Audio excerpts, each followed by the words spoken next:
None of the thing are Facebook Live, right? It's all just recording. Good.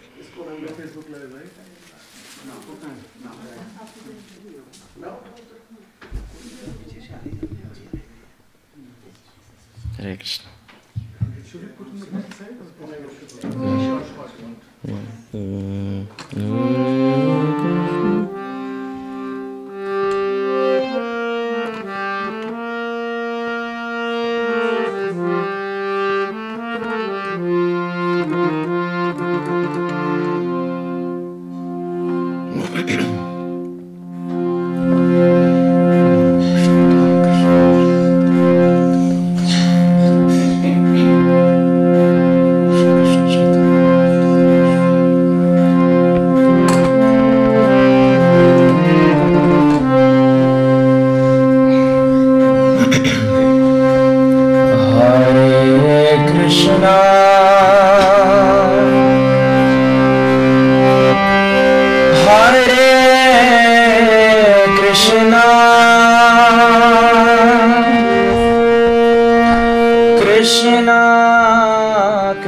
Hare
Hare Rama, Rama Rama, Hare Hare,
Much louder. Hare Krishna, Hare Krishna, Krishna Krishna, Hare Hare, Hare Rama, Hare Rama, Rama Rama,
One last time.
Much louder. Hare Krishna. Hare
last time, everyone. Hare Bol, Hare Krishna.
Krishna, Hare Krishna, Krishna Krishna, Hare Hare, Hare Rama, Hare Rama, Rama Rama, Hare Hare.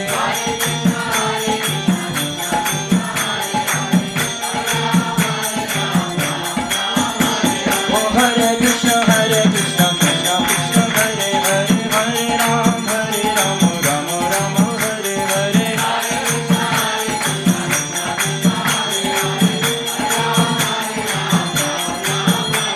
Oh, Hare Krishna,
Jaya Gurudeva, Jaya Gurudeva, Gurudeva, Jaya Gurudeva.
Hari explosive mridanga playing. Big round of applause for all of the other musical accompaniments, all the kartals, all the clapping hands, to all of you. Big round for Amarendra Prabhu.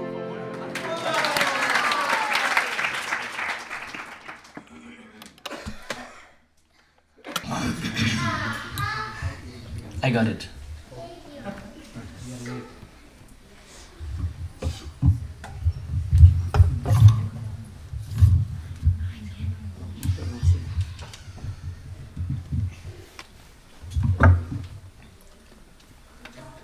Hare Krishna. Hare Krishna. So I have a good news for all of you. So before I leave, this is the last home program. You don't have to see my dirty face again. Just one Sunday feast class, a quick one, and then you're liberated.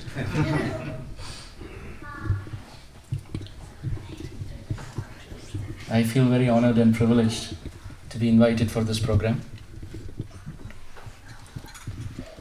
There are so many people in this world who are not privileged in many ways. There are people who are born deaf and dumb and blind. There are people who are physically challenged. There are people who are mentally challenged. There are people who are orphans. There are people who are homeless. There are people who are in debt and completely bankrupt. There are people who are fighting terminal health illnesses and diseases. And there are others who are losing their spouse in unfortunate accidents, losing even children in unforgettable and inconceivably unfortunate incidents. And amidst all of them, there are all of us who are materially, spiritually, emotionally, devotionally, economically, socially, personally privileged and honored. We are all sitting on the top of the mountain peak of fortune. We fight about, I don't like this brand of the shoe, I want that brand of the shoe. But little do we realize that we are blessed with feet in the first place. We are fighting about, I want to eat this, I don't like this. Mother, you're always cooking the same thing. I want to eat something else. In contrast to those who are eating things which are 3 days old. And that's the only thing they have to split and eat between their family. So amidst all of this, it's good to pause and introspect. How lovely, how fortunate, how merciful, how graceful is God that He has kept all of us in such a wonderful situation where we are beaming with opulence. And then we have a billion things to complain about. So this human form is meant for two things. First and foremost, to introspect. What am I actually looking for? Is life about all this? Just as we were discussing this morning, go through the motions of the society where everyone has the speed to walk, but they don't have the direction. Everyone's going from 2G to 3G to 4G to LTE and all of these advancements. Everything's about increasing the speed instead of trying to analyze whether the direction is correct in the first place. So first and foremost, we have to introspect. What is the purpose of my existence? Why am I born? Is it just to enjoy moment after moment after moment? Or is there a higher responsibility? Why am I given this very wonderful human birth where I have analytical, cognitive abilities? So we must introspect. This is the first stage. And the second stage is, once we figure that out, we should walk on that path and help others figure that out. Charity begins at home. Paropakararthai phalanti nadyaha, phalanti vrikshaha, paropakarartha. Very beautiful. The trees are giving fruits, but they don't eat their own fruits. The cows are giving milk, but they don't drink their own milk. The rivers are giving water, but they don't end up drinking their own water. But humans are the only one who want to eat their own resource and the resources of others. Paropakarartham idam shariram. This body is meant to actually do good to others. But what is true good? This is a question we must all introspect. Thank you both of you for coming. I heard you came for the kirtan. We are very, very honored and privileged that you're here.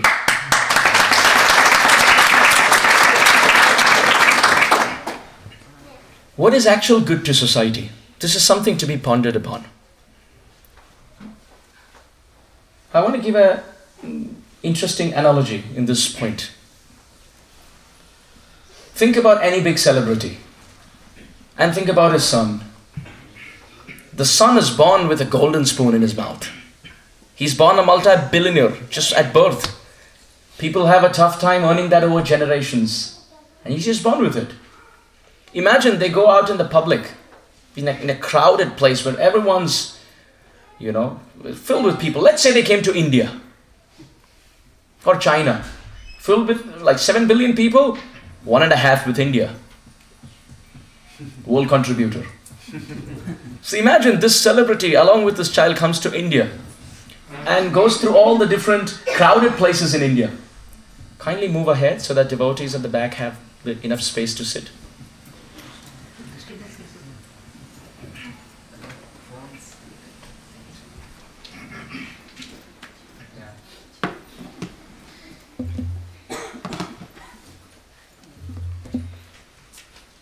Okay, everyone settled? Yes? No?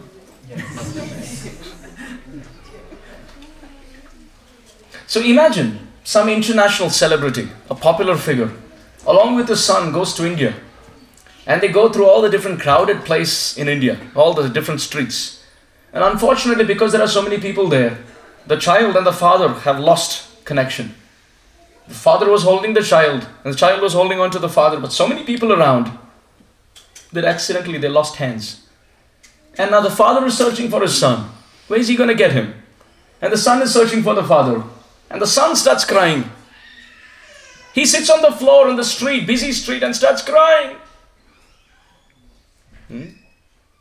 Imagine he's the son of some big sports celebrity. So he's sitting on the floor and crying, and one Indian comes to him and says, "Oh, little kid, you crying? Maybe you're hungry. I'll give you a nice tasty sandwich." The child may accept the sandwich, but he's not going to stop crying because he's crying for something higher. Another person comes in and says, "Oh, I know why you're crying. Probably it was hot in America. You're not used to. But now you're coming here and it's very cold. Maybe you're feeling very cold." He says, No, it gets colder in Chicago. He said, "Why are you crying? Is it because you're feeling very hot or very cold? If it's very cold, I'll give you a shawl. And if it's very hot, I can give you an air conditioner." He may fit an air conditioner or give him a shawl or whatever. The child may accept that service, but he's not going to stop crying. The third person comes in and says, "Oh, I know why you're crying. You have jet lag."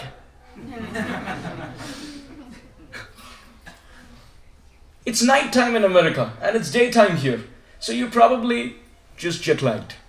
So you want a bed to sleep? I'll give you a nice comforter and a nice sleeping bag. The child may accept, but he's still going to continue crying. The fourth person comes in and says, oh, maybe you just had a stomach upset. You ate something from the streets of India. So I'll give you a pill. You don't worry. You'll be okay. The child may accept the pill, but he's still going to continue crying. The fifth person comes in and says, wait a minute. I know who you are. I've seen you on TV. You are that person's son, aren't you? And the child's eyes open up.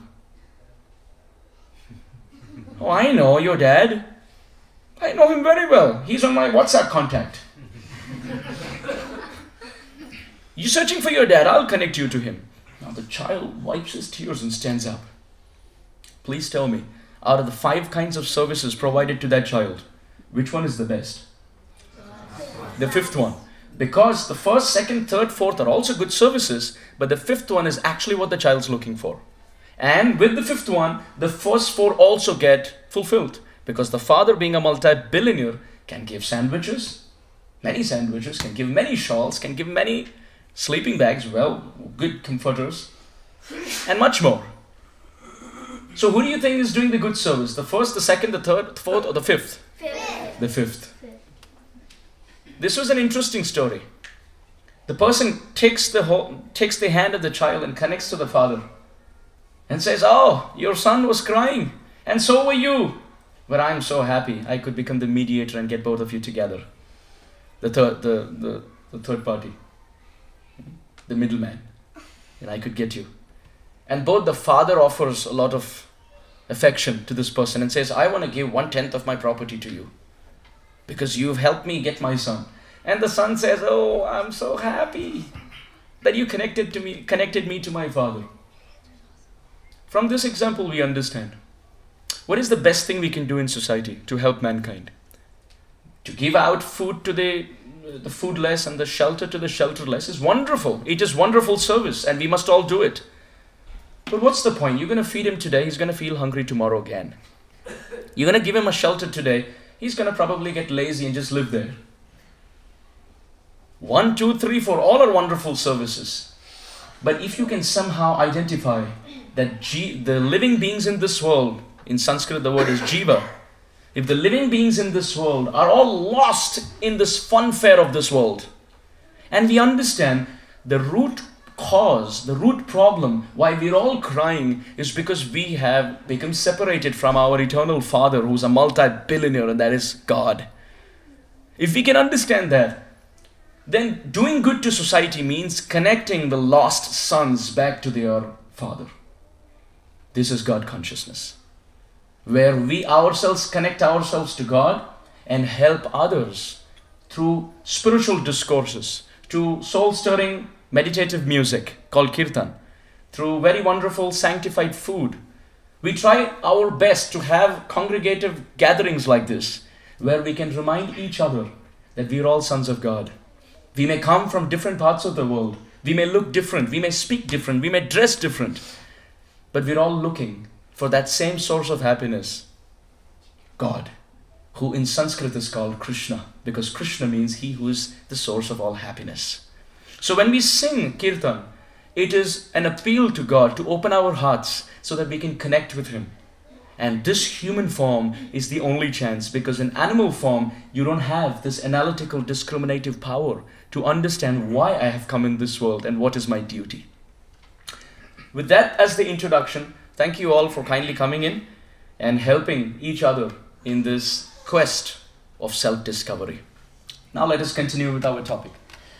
Om Namo Bhagavate Vasudevaya. Om Namo Bhagavate Vasudevaya. Om Namo Bhagavate Vasudevaya. Om Namo Bhagavate Vasudevaya. Om Namo Bhagavate Vasudevaya. Om Namo Bhagavate Vasudevaya. Om Ajnanatimidandhasya. Om Ajnanatimidandhasya. Jnananjana Shalakaya. Jnananjana Shalakaya. Chakshurunmilitam yena. Chakshurunmilitam yena. Tasmai Shri Gurave Namaha. Tasmai Shri Gurave Namaha. Jaya Shri Krishna Chaitanya.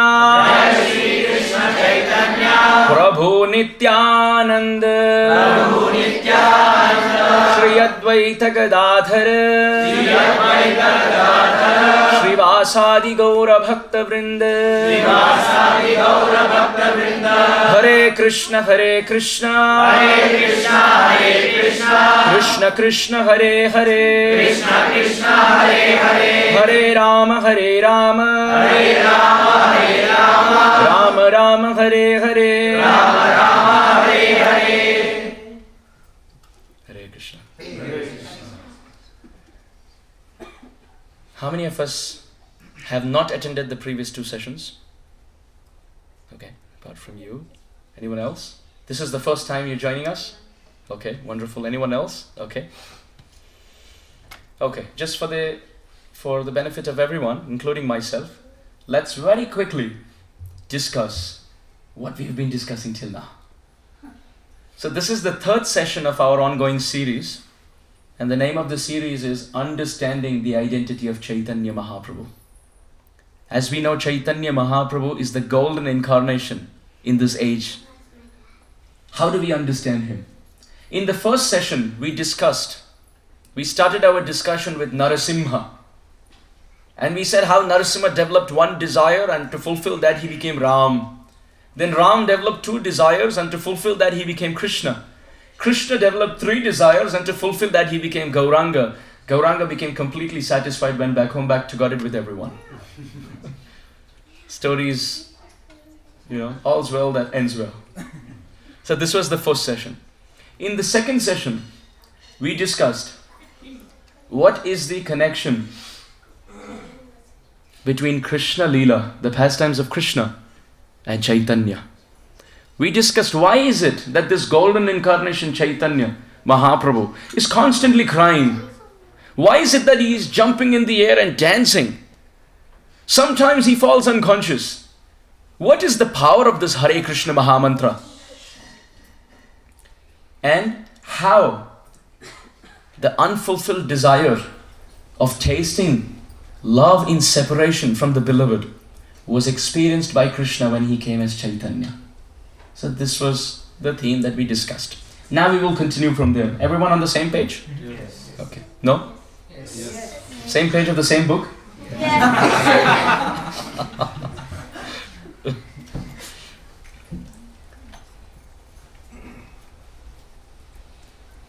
What is this Chaitanya Mahaprabhu? Who is this Chaitanya Mahaprabhu? Is it a twist that the Gaudiya Vaishnavas have given? Is it something that is not true, but the Gaudiya Vaishnavas have just concocted something, made a wonderful script to make his identity come true? Ram is very popular. Krishna is very popular. But if Chaitanya is actually the continuation of Krishna Lila, then why he is not so popular? Only one sect of believers, called as the Gaudiya Vaishnavas, they walk around with Chaitanya Mahaprabhu and say that, oh, he's Radha and Krishna. But where is the proof? Is it something that you're just shooting in thin air? It's something which is a mental speculation, or is this having some strong scriptural evidence?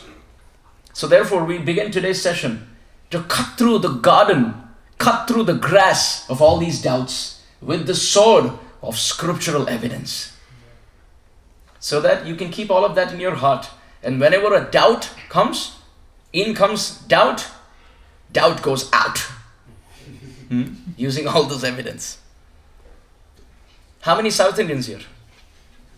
In the Vishnu Sahasranam, please repeat. Suvarna Varna Hemango, Varangas Chandanangadi, Sanyasa Krichama Shanti, Nishtha Shanti Parayanaha. The Vishnu Sahasranam, which was spoken by Bhishma Dev on the battlefield of Kurukshetra. After Bhishma Dev was shot in the bed of arrows, he was laying there and he spoke his concluding words in this world. Bhishma Dev was 25,000 times more powerful than Arjuna Arjuna is considered to be the greatest hero in the battle. And Bhishma was 25,000 times more powerful than Arjuna. And when he shot in a bed of arrows with blood oozing from his body, Bhishma spoke many things. And one out of that was the identity of Chaitanya Mahaprabhu. Why would someone like Bhishma Dev, who's considered to be one of the 12 prominent truth-speaking authorities in the scripture called as the Mahajan, speak about Gauranga if it's a gaudiya twist? He says Suvarna. Oh, Varna means complexion. Suvarna. Oh, very beautiful complexion. Suvarna. But the word Suvarna also means golden. You see? Varna means complexion. Su means very good. Suvarna means very good complexion. But Suvarna also means golden. So Suvarna Varna Hemango. Oh, what is this beautiful, wonderful texture? How is his skin? Very smooth, very effulgent, lustrous, radiating, emanating beauty. And what is the complexion? Hema Anga. Hema means gold.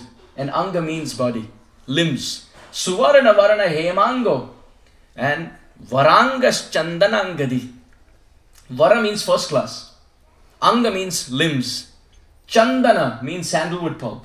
So this very beautiful, wonderful, golden, effulgent, radiating complexion is smeared with very fragrant, aromatic sandalwood pulp. Varangas Chandanangadi. And Sannyasa Kritchama Shanti. Sannyasa Krit, which means he will take sannyas. So Bhishma Dev on his departure bed is foretelling what Krishna was going to do. Because Krishna is standing in front of Bhishma Dev.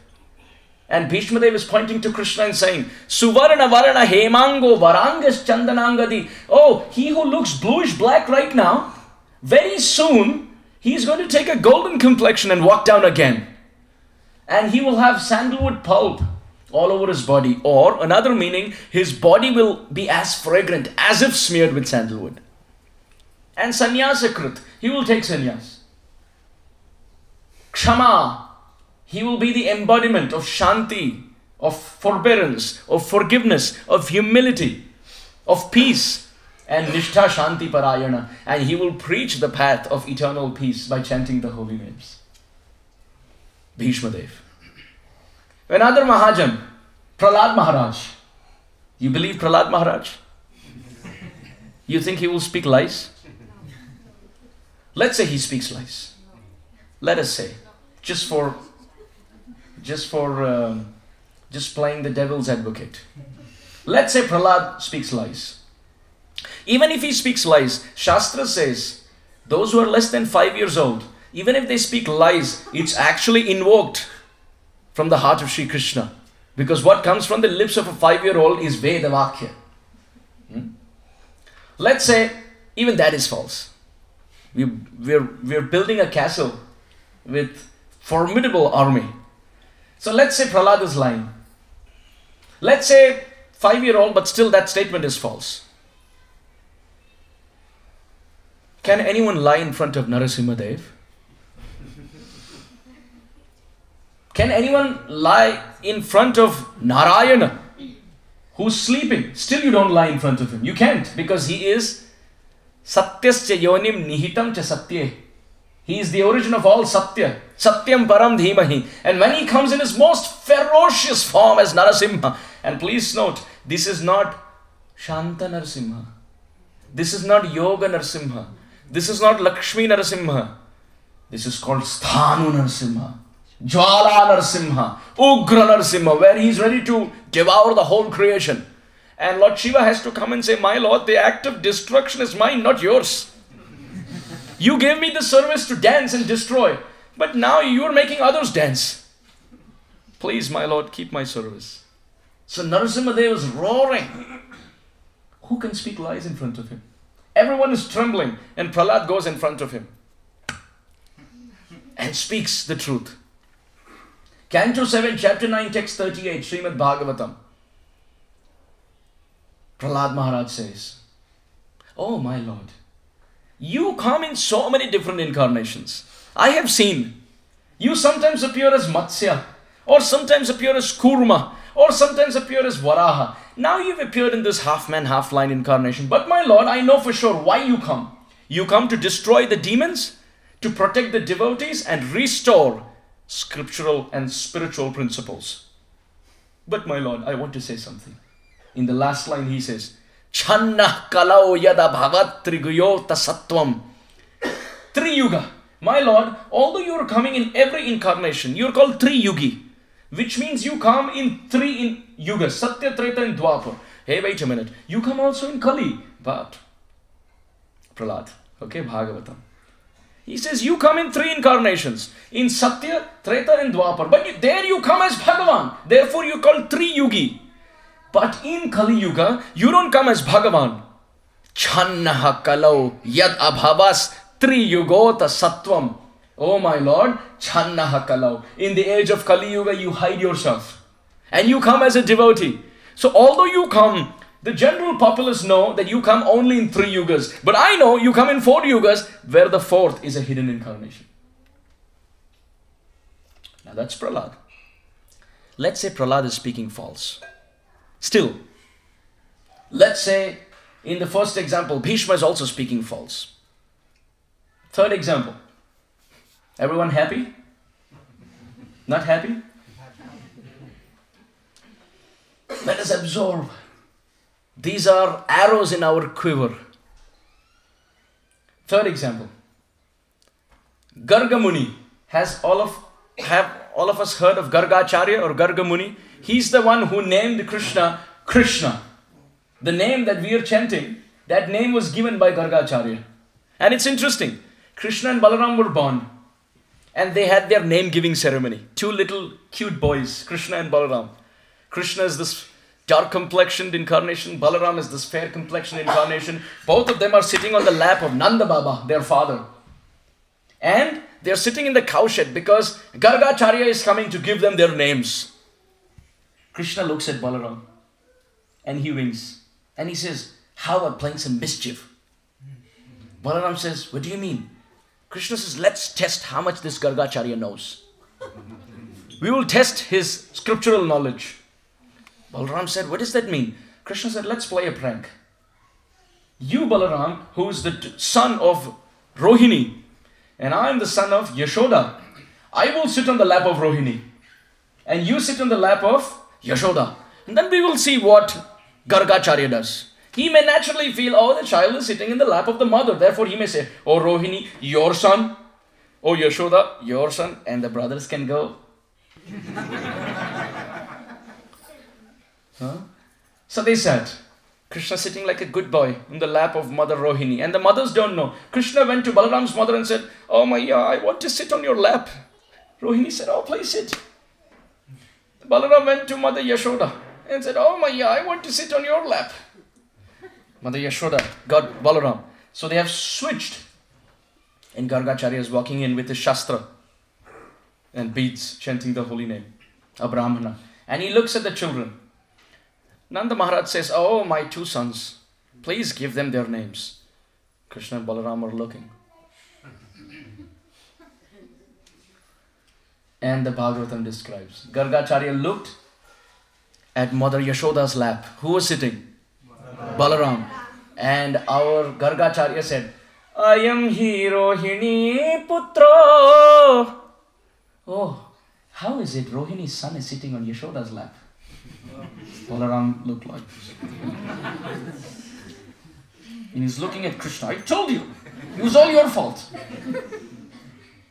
So imagine the 2 beautiful, wonderful brothers, Krishna and Balaram. They tried to trick Gargacharya. But Gargacharya broke through their walls of pranks. So he knows everything. And when the name-giving ceremony was to be done, he named Balaram as Balaram. He said, oh, he is strength personified. And the word for strength in Sanskrit is Bala. And he is very, very attractive. He who attracts everyone through his strength. Attraction is Ram and strength is Bala. Therefore, putting them together, he should be called Rohini Nandan Shri Balaram Prabhu ki. Yeah. Now is the time for Yashoda Nandan. He has so many names. What name to give him? Om Hari Shri Hari Nara Hari Murari Ambujaksha Achyuta Uchchita Pachayavana Karavana Panakashayana Kamalakanna Garuda Vahana Rakshasamardana Kalinga Nardana Brahma Parayana Nandanandana Madhusudana Paripurna Venkataramana Sankataharana Shri Dhara Tulasidhara Damodara Pitambara Matchakacha Varavatara Shri Bhadra Balabhadra Shanka Chakra Parameshwara Shri Ranga Hariranga Panduranga Lokanayaka Divya Swarupa Punya Purusha Shri Rama Hari Rama Parandhama Sahasranama Devanukula Adimula Madhava Yadhava Raghava Keshava. How many names? What name to give him? What name to give him? So Gargacharya looked and said, oh, he should be named as the most attractive, all attractive, most captivating, beautiful baby in this creation. And Krish means opulence. And Na means sweetness. And he who is the supreme synthesis of greatness and sweetness put together. Krishi bhuvachako shabdho nascha nivritti vachaka tayor aikyam parabrahma Krishna iti avidhiyate. Krishna was given the name Krishna. Krishna! But Gargacharya named him Krishna, but said something else also. He said, please repeat, Shukla Rakta Tatha Pita Idanim Krishna Tam Gataha. Canto 10 Bhagavatam. Name giving ceremony is going on. Why am I saying this? Because Gargacharya is saying, oh Nanda Maharaj, you are so fortunate. This personality in 4 different yugas appears in 4 complexions. And Gargacharya says, Shukla. Shukla means white complexion. Who is white? Vamandev. Satyuga. Rakta. Prabhupada explains. Yes? Varahadev is Rakta. Narasimha is Rakta.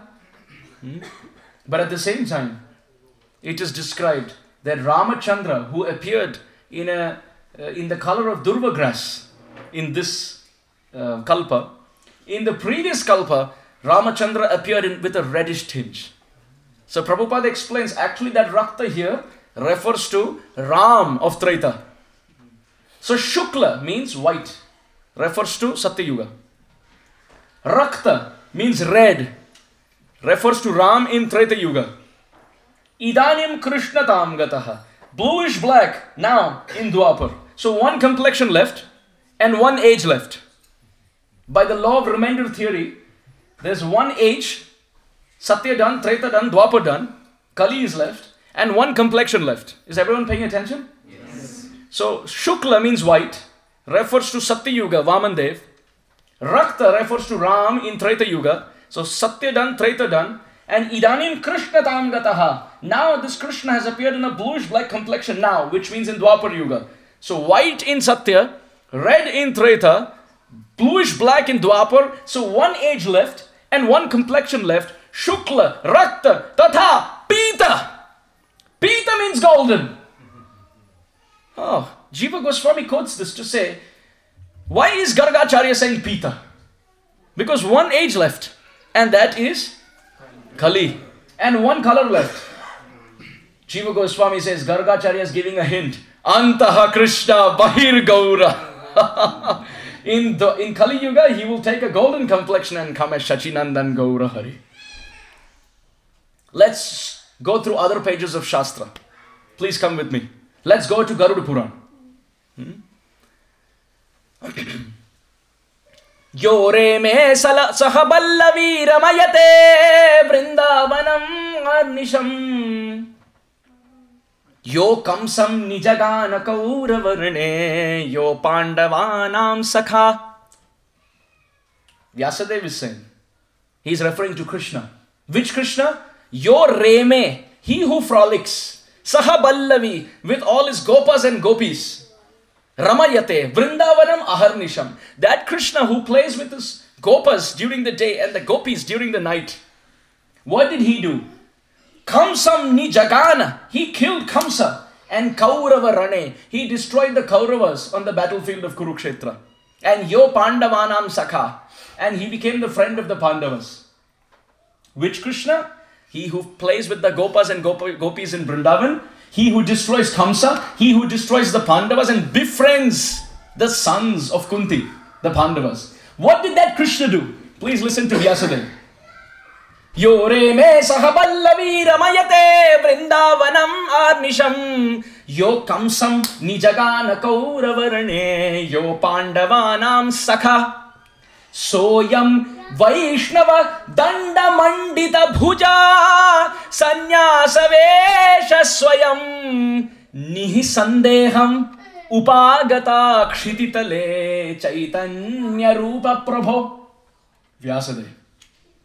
Sri Krishna Dvaipayana Vyasa is saying that same Krishna in the age of Kali Yuga, he takes sannyas. He shaves his hair. He shaves his head. Comes as a Vaishnava, sannyasi, with a danda in his hand. We may have doubts. He says, Nihisandeham. Oh, please don't doubt. Vyasadeva is saying. Upagata. He is appearing on the surface of Mother Earth. Kshititale Chaitanya Rupa Prabhu. By the name Chaitanya and by a form which is completely Krishna conscious. Garuda Puran. Now please come to other places like the Matsya Puran. You want to hear? Yes. The Matsya Puran describes Krishna is speaking what he will do in Kali Yuga. Please repeat. Kalau prathama sandhyayam bhavishyami shachi suta daru brahma samipastha sannyasi gaura vigraha. Krishna is saying, Kalau prathama sandhyayam. Oh, in the first beginning, first half of Kali Yuga, bhavishyami, I will appear in the future as Shachi Suta, the son of Shachi Mata. Who is Shachi Mata? The mother of Chaitanya Mahaprabhu. Krishna is saying, I will appear as Chaitanya. And what will I do? Daru Brahma. Who is Daru Brahma? Jagannath. Daru means wood. And Brahman means Bhagavan. Oh, God appearing in the form of wood is called Jagannath.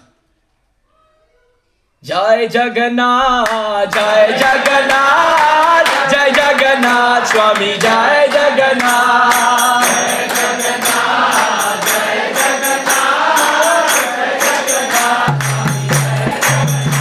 Oh Jai Jagannath, Jai Jagannath, Jai Jagannath, Swami Jai Jagannath.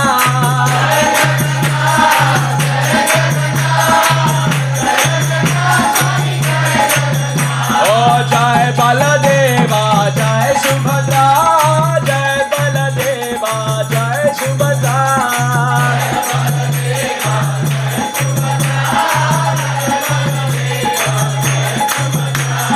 Jai Jagannath, Swami Jai Jagannath, Jai Jagannath, Swami Jai Jagannath.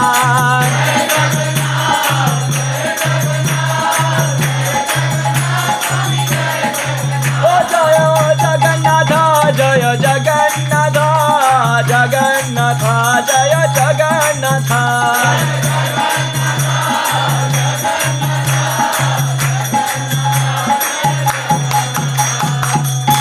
Bolo Nilachalapati Jagannath Swami ki Jai. So he's called Daru Brahma. So Krishna is saying, Kalau Pratama Sandhyayam, in the first half of Kali Yuga, Bhavishyami Shachi Suta, I will come as the son of Shachi Mata. And what will I do? Daru Brahma, Jagannath, Samipa. What does Samipa mean? Close, near. Stha. The word Stha means situated. I will situate myself close to Jagannath, which means Chaitanya Mahaprabhu will live 18 years in Jagannath Puri after sannyas.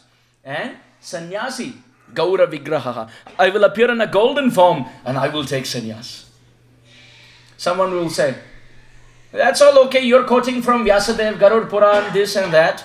But you only say that of all the Puranas, Srimad Bhagavatam is highest. Where is the Praman?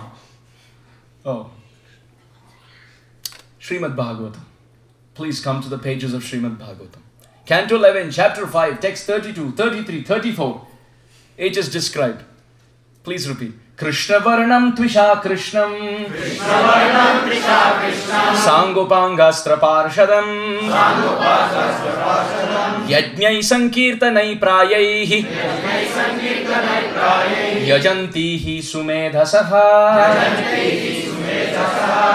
Dheyam Sada Paribhavagnam Abhishta Doham Tirthaspadam Shiva Virinchinutam Sharanyam Bhrityartiham Pranatapala Bhavadipotam Vande Mahapurushate Charanarvindam Tyaktva Sudustyaja Surepsitarajya Lakshmim Dharmishta Arya Vachasaya Dagadaranyam Maya Mrigam Daitaye Sitamanvadhavat Vande Mahapurushate Charanarvindam.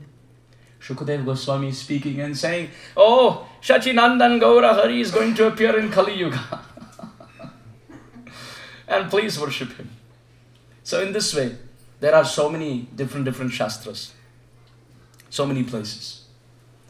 There is an Upanishad called as the Chaitanya Upanishad, composed by Vyasadeva.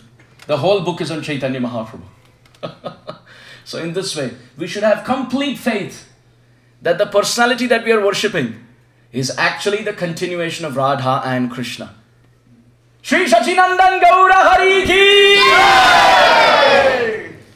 Now, we will continue our story.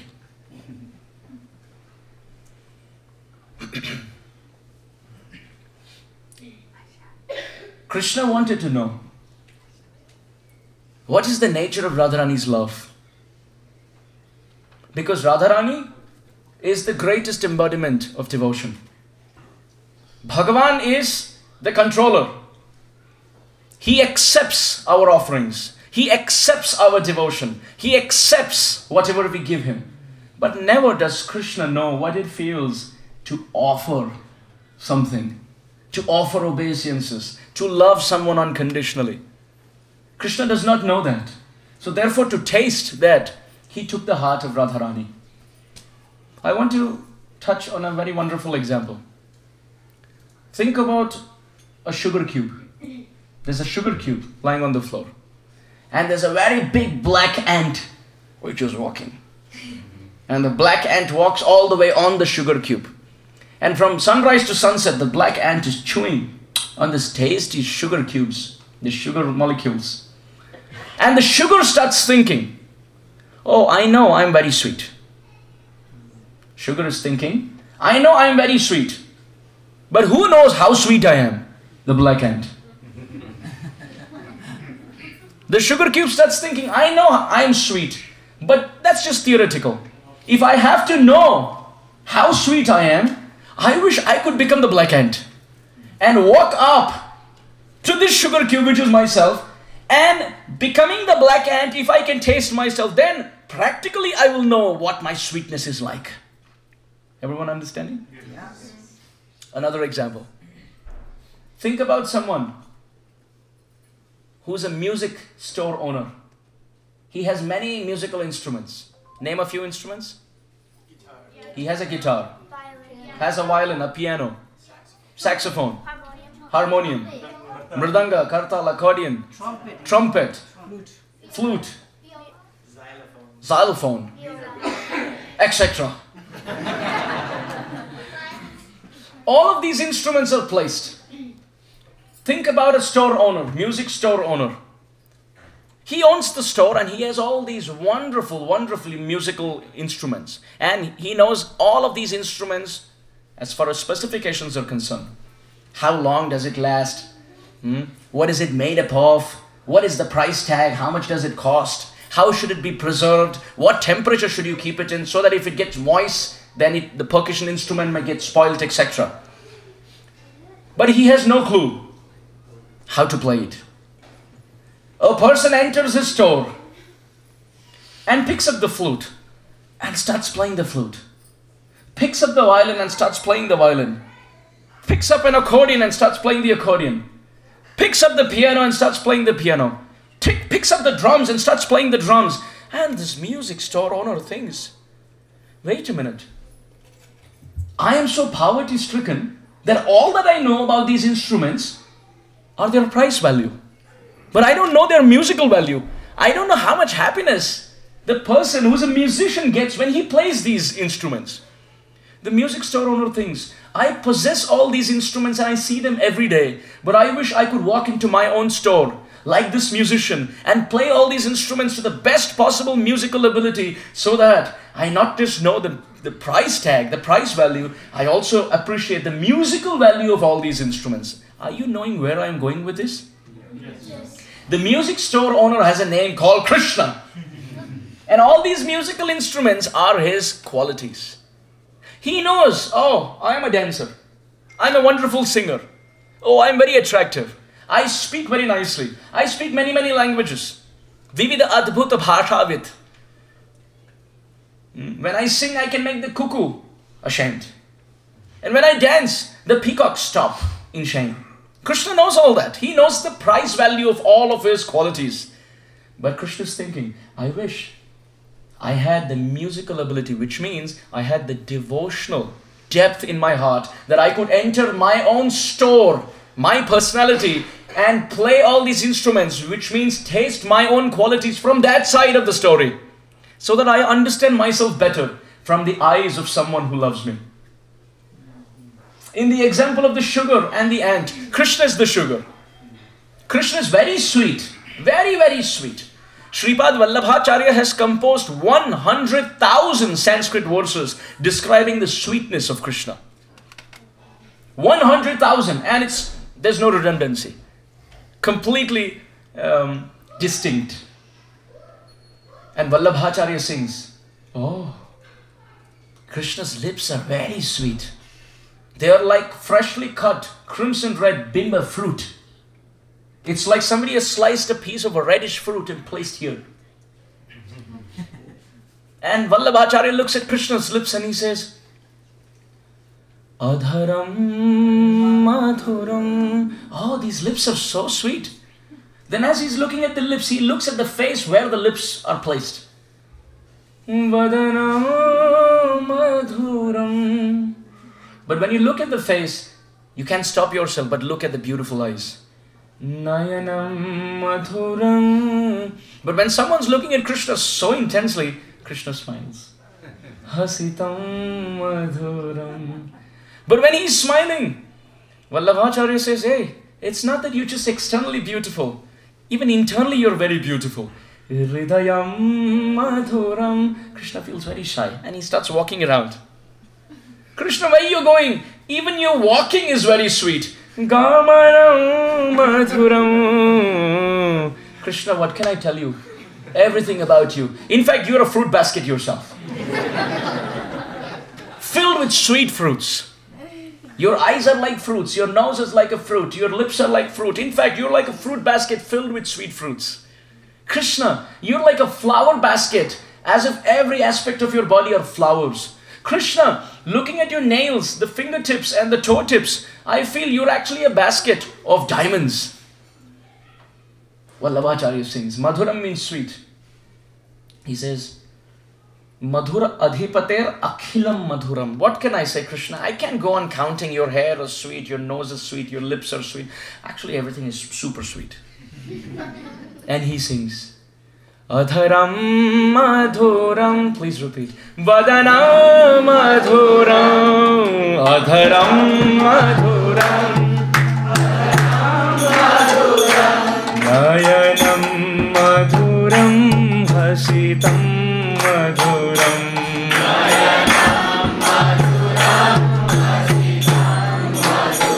Hridayam madhuram. Gamanam madhuram.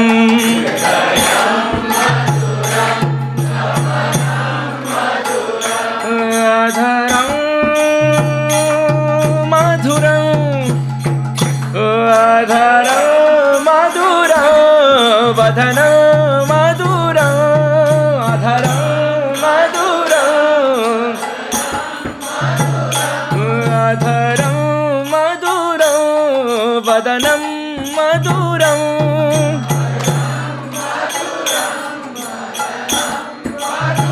Nayanam madhuram. Hasitam madhuram.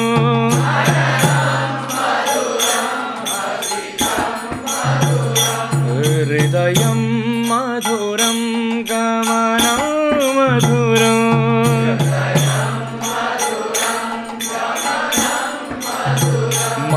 madhuradhipaterakhilam madhuram. Adharam madhuram vadanam madhuram.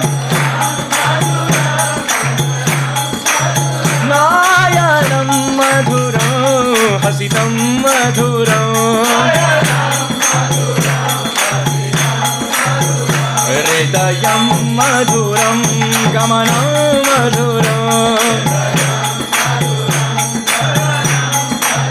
Madhuradhipaterakhilam madhuram. Adharam madhuram vadanam madhuram. Nayanam madhuram hasitam madhuram. Adharam madhuram vadanam madhuram. Nayanam madhuram hasitam madhuram. Hridayam madhuram gamanam madhuram. Madhuradhipaterakhilam madhuram. Hridayam madhuram gamanam madhuram. Madhuradhipate madhuradhipaterakhilam madhuram. Madhuradhipaterakhilam madhuram. Madhuradhipaterakhilam madhuram. Oh, Hari Bol, Hari Bol, Hari Bol, Lord, Hari Bol, Nitai Gaur.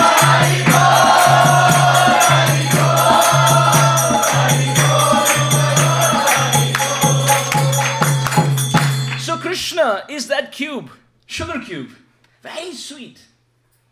Madhuram madhuram vapurasya vibho. Madhuram madhuram vadanam madhuram. Madhugandhi mridusmitametadaho. Madhuram madhuram madhuram madhuram. Bilva Mangala Thakur, who was netrahin, without eyes, he said, Krishna, sweetness of this world, one madhuram. Things of this world, one madhuram. But your body, madhuram madhuram vapurasya vibho. Your body, two madhurams. But your face, madhuram madhuram vadanam madhuram, three. But oh Krishna, please don't smile. If you smile, you break our hearts. We feel like leaving our homes and running behind you. Your body is sweet, your face is sweeter, but that smile, half smile, crooked smile. And when you open your mouth, intoxicating fragrance of honey. Madhu gandhi mridhu smitam etadaho. Oh. Sweetness of this world, one madhuram. Your body, two madhuram. Your face, three madhuram. But that smile, madhu gandhi mridhu smitam etadaho. Madhuram, madhuram, madhuram, madhuram. So Krishna is the sugar cube. No doubt. But our Radhika is that black ant. She can taste and she knows. Therefore, when the sugar cube decides, I want to become the black ant and taste myself, not taste something else. Or when the music store owner called Krishna, who has all the qualities in the form of musical instruments, but now wants to enter the store of his musical instruments, the musical qualities, his all transcendental qualities, and wants to enter like a devotee who knows the value of all these qualities.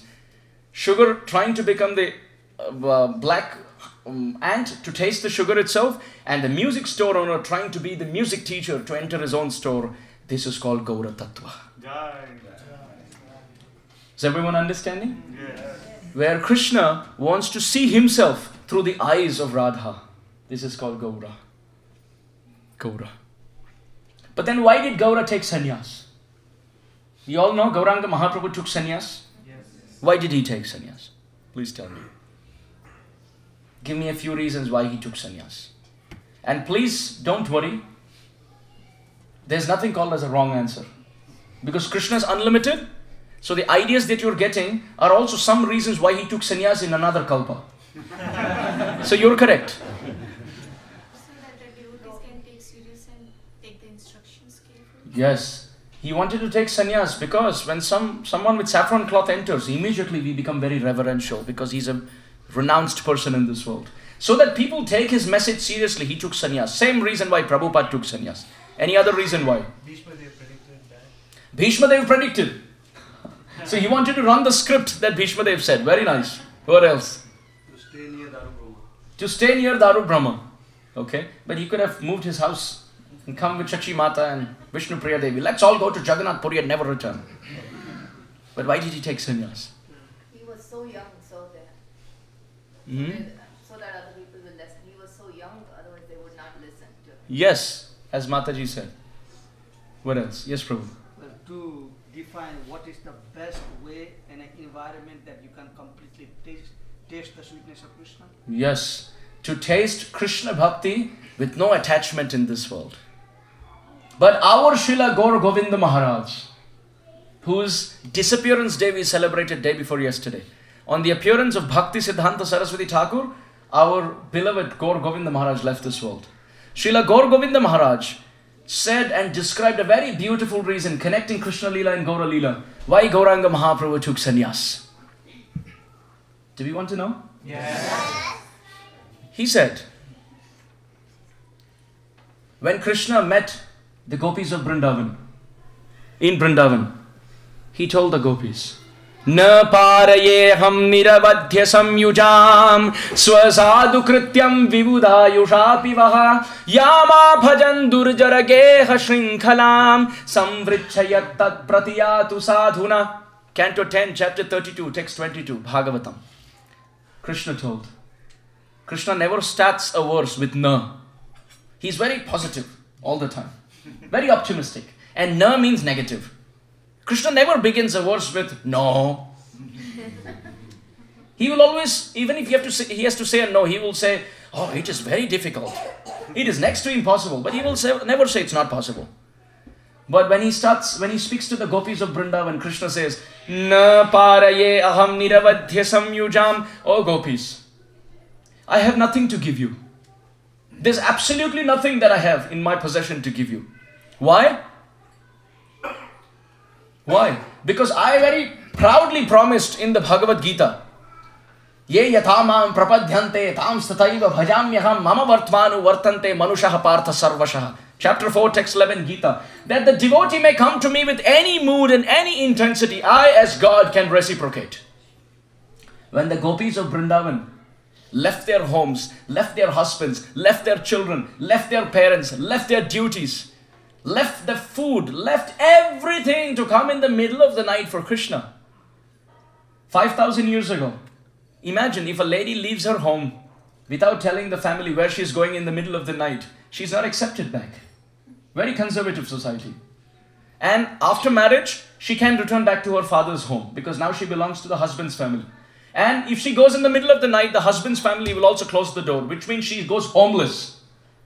And not just that, in the whole of society, everyone will criticize. Oh, you ran in the middle of the night leaving your home. But why did they leave? They left for a higher cause. Imagine there is a lady, just a hypothetical example. There is a lady who loves her husband so much that she will feed her husband first and then she will eat.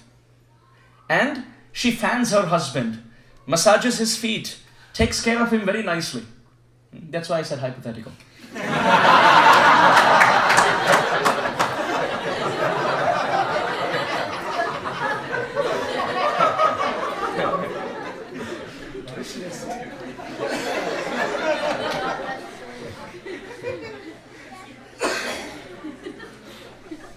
But sometimes, what's wrong in imagining things in a joke? If not reality, at least in illusion. The men can have some.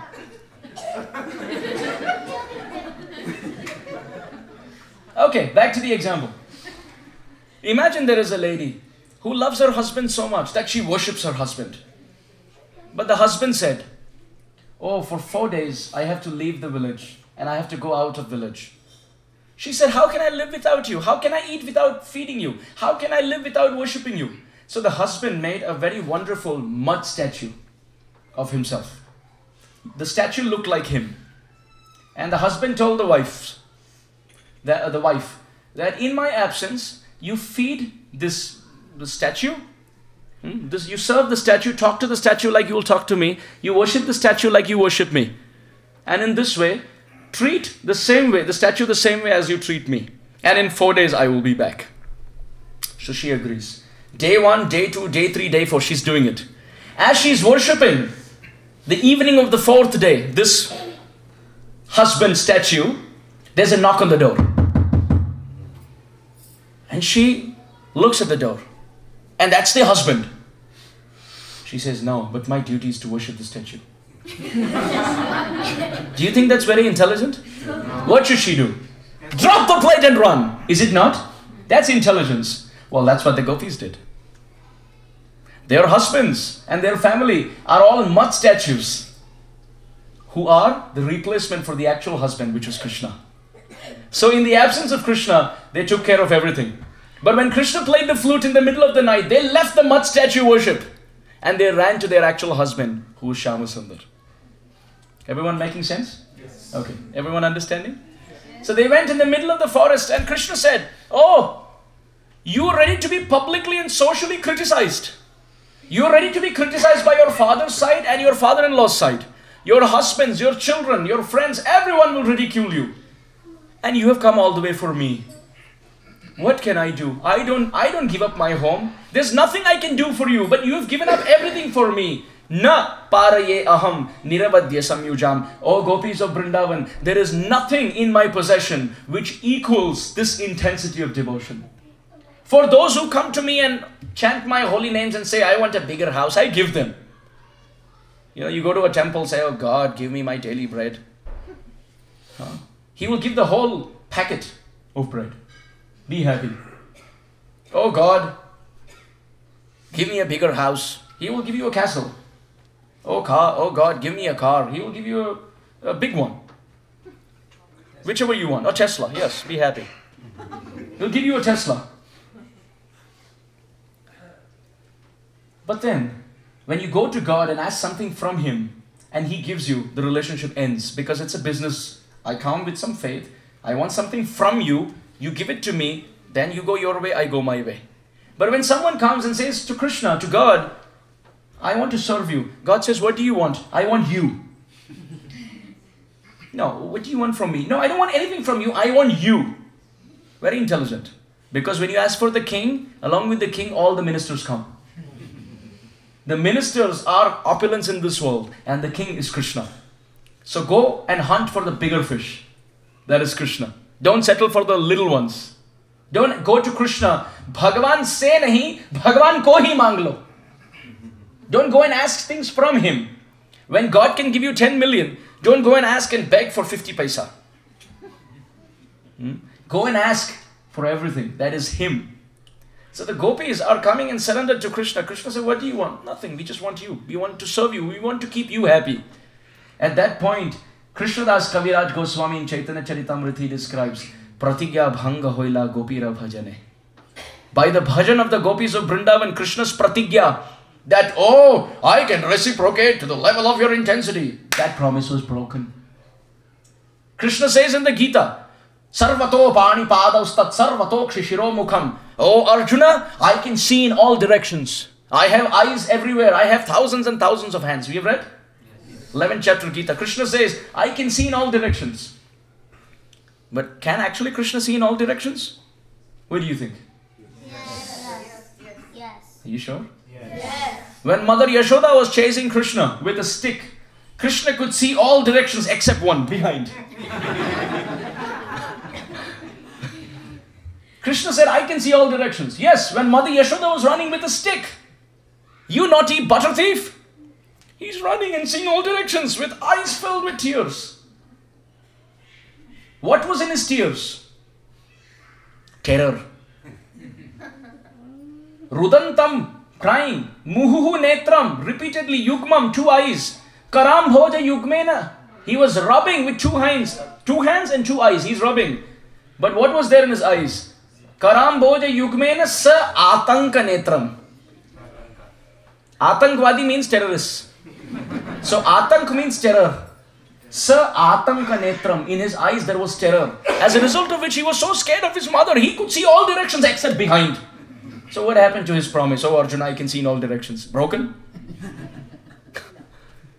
So to the gopis of Vrindavan, Krishna says, what is the thing that I can give you? There is nothing in my possession that I can give you. Absolutely nothing. Even if I am given a lifetime of Brahma to reciprocate, I can never reciprocate. Why? Because if I try to serve you, my debt increases. Understand? Imagine Krishna comes to the gopis and says, oh, you are serving me so much. To reciprocate, give me a chance to serve you. And the gopis said, no, that's fine. Which means his debt is increasing. And if they say, oh yes, you can serve, Krishna will serve, and when he is serving, they will reciprocate with more intensity. Now he will go in greater debt, because Krishna has a limit, because unfortunately he is Bhagavan. But the gopis are bhaktas, and therefore they are unlimited. They can catch Krishna in their pocket and walk around. Prabhupada was once asked, please describe devotee and devotion. And Prabhupada explained that devotee is he who can become greater than God. And Prabhupada pointed to the picture of Mother Yashoda running with a stick behind Krishna and asked, look into this picture and tell me who is the devotee and who is God. God is running for his life. Why do you want to go on a path of Advaita where you want to become God when we are offering a path where you can become greater than God? So Krishna told, even in a lifetime of Brahma, I cannot reciprocate, O gopis of Vrindavan. Yama bhajan durjara geha shrinkhalam. You have given up your house and come to me. I cannot think of giving up Mother Yashoda for you. I cannot give up thinking of giving up Balaram and my house and my friends and my butter. I cannot give up all that. I want everything. But you have given up everything for me. Samvricha yattat pratiyatu sadhuna. In that words, Krishna tells the gopis, sadhuna, I cannot reciprocate, but the best thing I can do is I can follow your footsteps. Therefore, when I become a sadhu, Krishna says, pratiyatu sadhuna, Bhagavatam. Krishna is telling the gopis, when I become a sadhu in Kali Yuga and come as Chaitanya Mahaprabhu, I will try to follow your example. I will enter Grihastha life like all of you did, and in the middle of the night, I will leave Grihastha life and take sannyas just to follow your example. Krishna said, I cannot reciprocate, but I can try to follow. Mahajano yena gatasya pantha. Follow the footsteps of great souls. Just like you get into a university, to get out of that university, to graduate. Similarly, Chaitanya Mahaprabhu got into family life only to get out because he wanted to walk the same step that the gopis had taken in the middle of the night. But here's an interesting twist. Imagine I take $5 million from you. Prabhu, imagine I take $5 million from you. Ishwar Gauranga Prabhu bole, hai to denge na phir. Only if I have will I give you.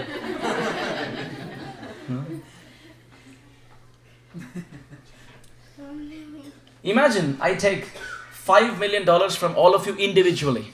Okay? 5 million, 5 million, 5 million. Prabhu, 5 million? 5 million? Shri Govind Prabhu, 10 million?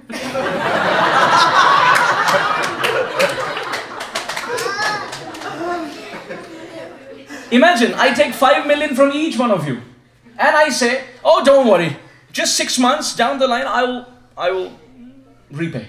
Don't worry. And you say, yeah, Prabhu, we believe you, no problem. Imagine every time I see one of you coming my way and I'm trying my bit, but I'm not able to get the money together. What to speak of 5 million each? I'm not able to put in 5 millions in totality for all of you. But I'm saying I will, and you say no problem. And then, interestingly, I'm walking down the lane and one of you come. What do you think will my response be? I want to hide, right? In India, it's called as the umbrella theory, which means when it's raining and you see someone whom you don't want to see, you pull the umbrella and turn and walk. The umbrella faces them. You can hide under the umbrella. So, when one of you come down the lane, I want to hide. But how much can I hide? I'm going to keep seeing one of you all together all the time. So there will be a point where I will decide, let me just leave Phoenix once and for all. I don't have to see any of you because I can give you. Yes? Is it not? I will try to hide because I will be embarrassed. Every time I talk to you And even if we have conversations, I'll say, Prabhu, that money, you'll say, oh, don't worry, why are you thinking about it? I'm not even thinking about it. And that burns your heart more. Yes? You're thinking, oh, all the time, everyone's thinking, talking, walking, feeling about my money, not giving back. Although you're not, my guilt will tell me, oh, that's what you're always thinking. And I will decide, let me just leave this place, this whole state, maybe just leave America altogether and go in a place where I will never meet any of you. He will come to see you. This is the reason why Krishna left Vrindavan.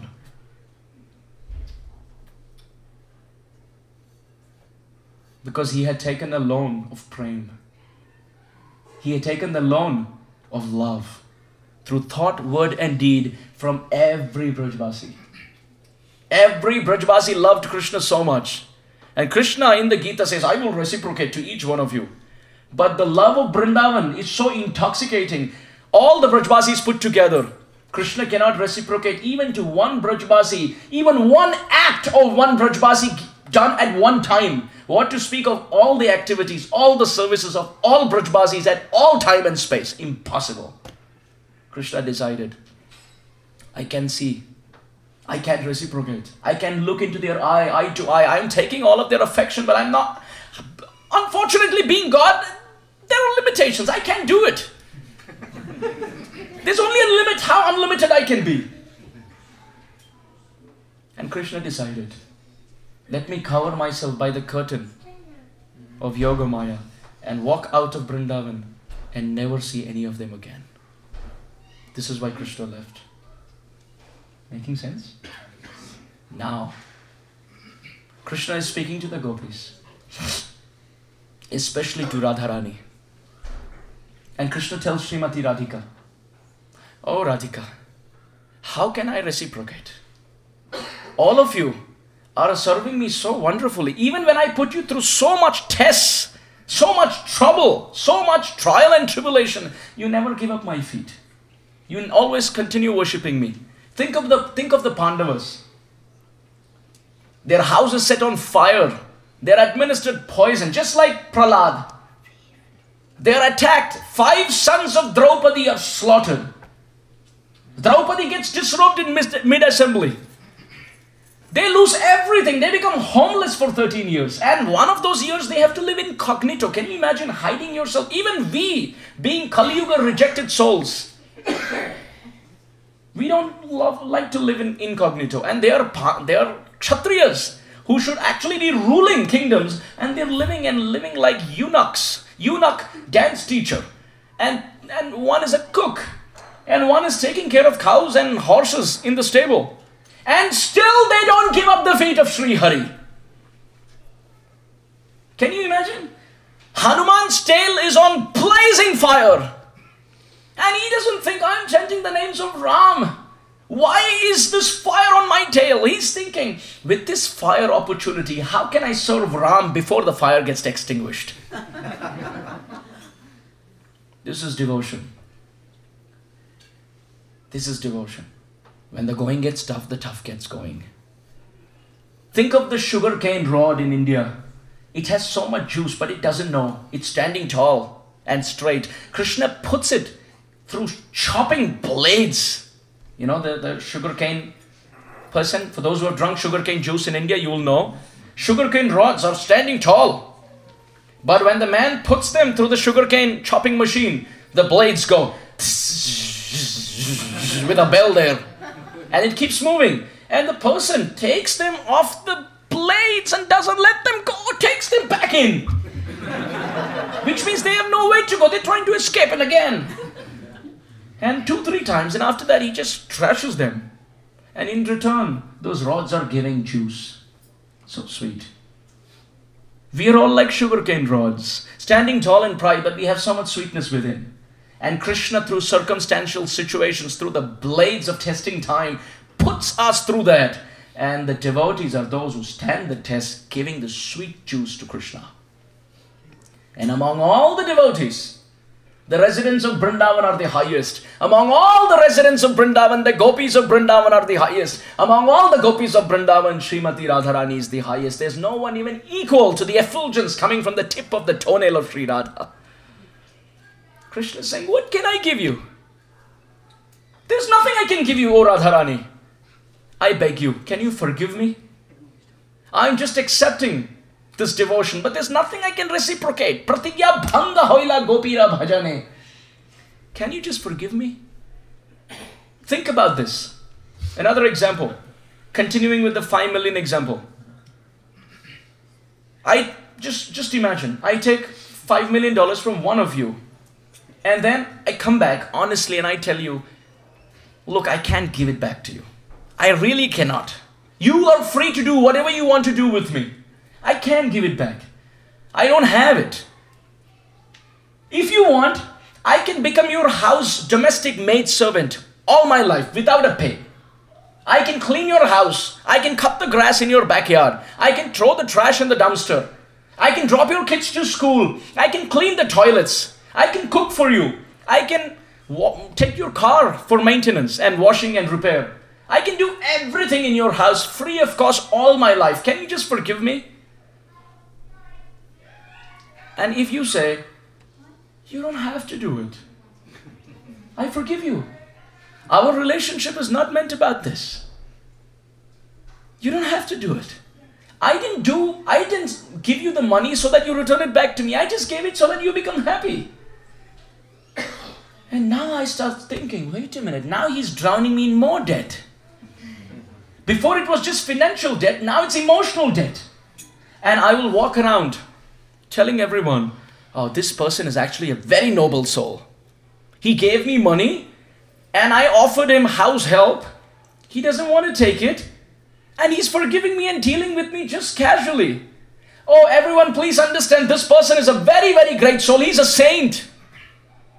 1, not being able to reciprocate, offering complete service at home. 2, walking around telling everyone how great the owner of the house is. And 3, if possible, recruiting more people to help me in that domestic house help. Not just me, I sell more of my men. 10, 20 of us. We will stay in your house and we will do everything. You just ring the bell and we'll give you water. Is everyone understanding? Yes. Krishna came to Radharani and said, I cannot reciprocate to your love. Oh Radha, if you want, I can serve you like a maid servant all my life without any pay. Please accept me. And Radharani said, you don't have to. I forgive you. There's no offense. We have been serving you just for your satisfaction. You don't have to reciprocate. Krishna does 3 things. He comes as Chaitanya. Why? He comes as Chaitanya to walk around in this world, telling everyone how great Radharani is. Is everyone understanding? Yes. You walk around telling how great the master is. So Krishna walks down as Chaitanya in this world, telling everyone, oh Radha Kund, oh Radharani. Jadi Gauranga na hoito tabe ki hoito ke mone dari tande Radhar mahima prema rasa sima jagata janana ke Jadi Gauranga na hoito tabe ki hoito. If Gauranga wasn't there, who would know about Radha? No one knew about Radharani before Gauranga came. So Krishna walked down telling everyone in Kali Yuga how great the master is. 1. Second, why is Krishna doing this? Because he wants to repay his debt to Radha. That's why he's doing this service. And 3, because you want to recruit more servants to help you reduce the debt. This is why Chaitanya Mahaprabhu walks around giving prema to everyone freely, so that he can recruit everyone and take them to reduce his debt to Radha by making them maid servants of Radharani. Is this clear? Yes. Everyone understanding? Yes. No incarnation did this. Why? Because they were not in debt. How much the monkeys gave? Ram gave more. Na janmanunam mahato na saubhagam na vak na buddhi na kriti tosha hetu. Hanuman is saying, my Lord, we could try to offer service, but you give so much more. Narasimha gave more than what Prahlad could give. Vishnu gave more than what Dhruva could repay. Trying to repay, he walks around in this world talking about Radha and giving love to everyone, to recruit everyone in his camp to serve Radharani as a maidservant in Vrindavan.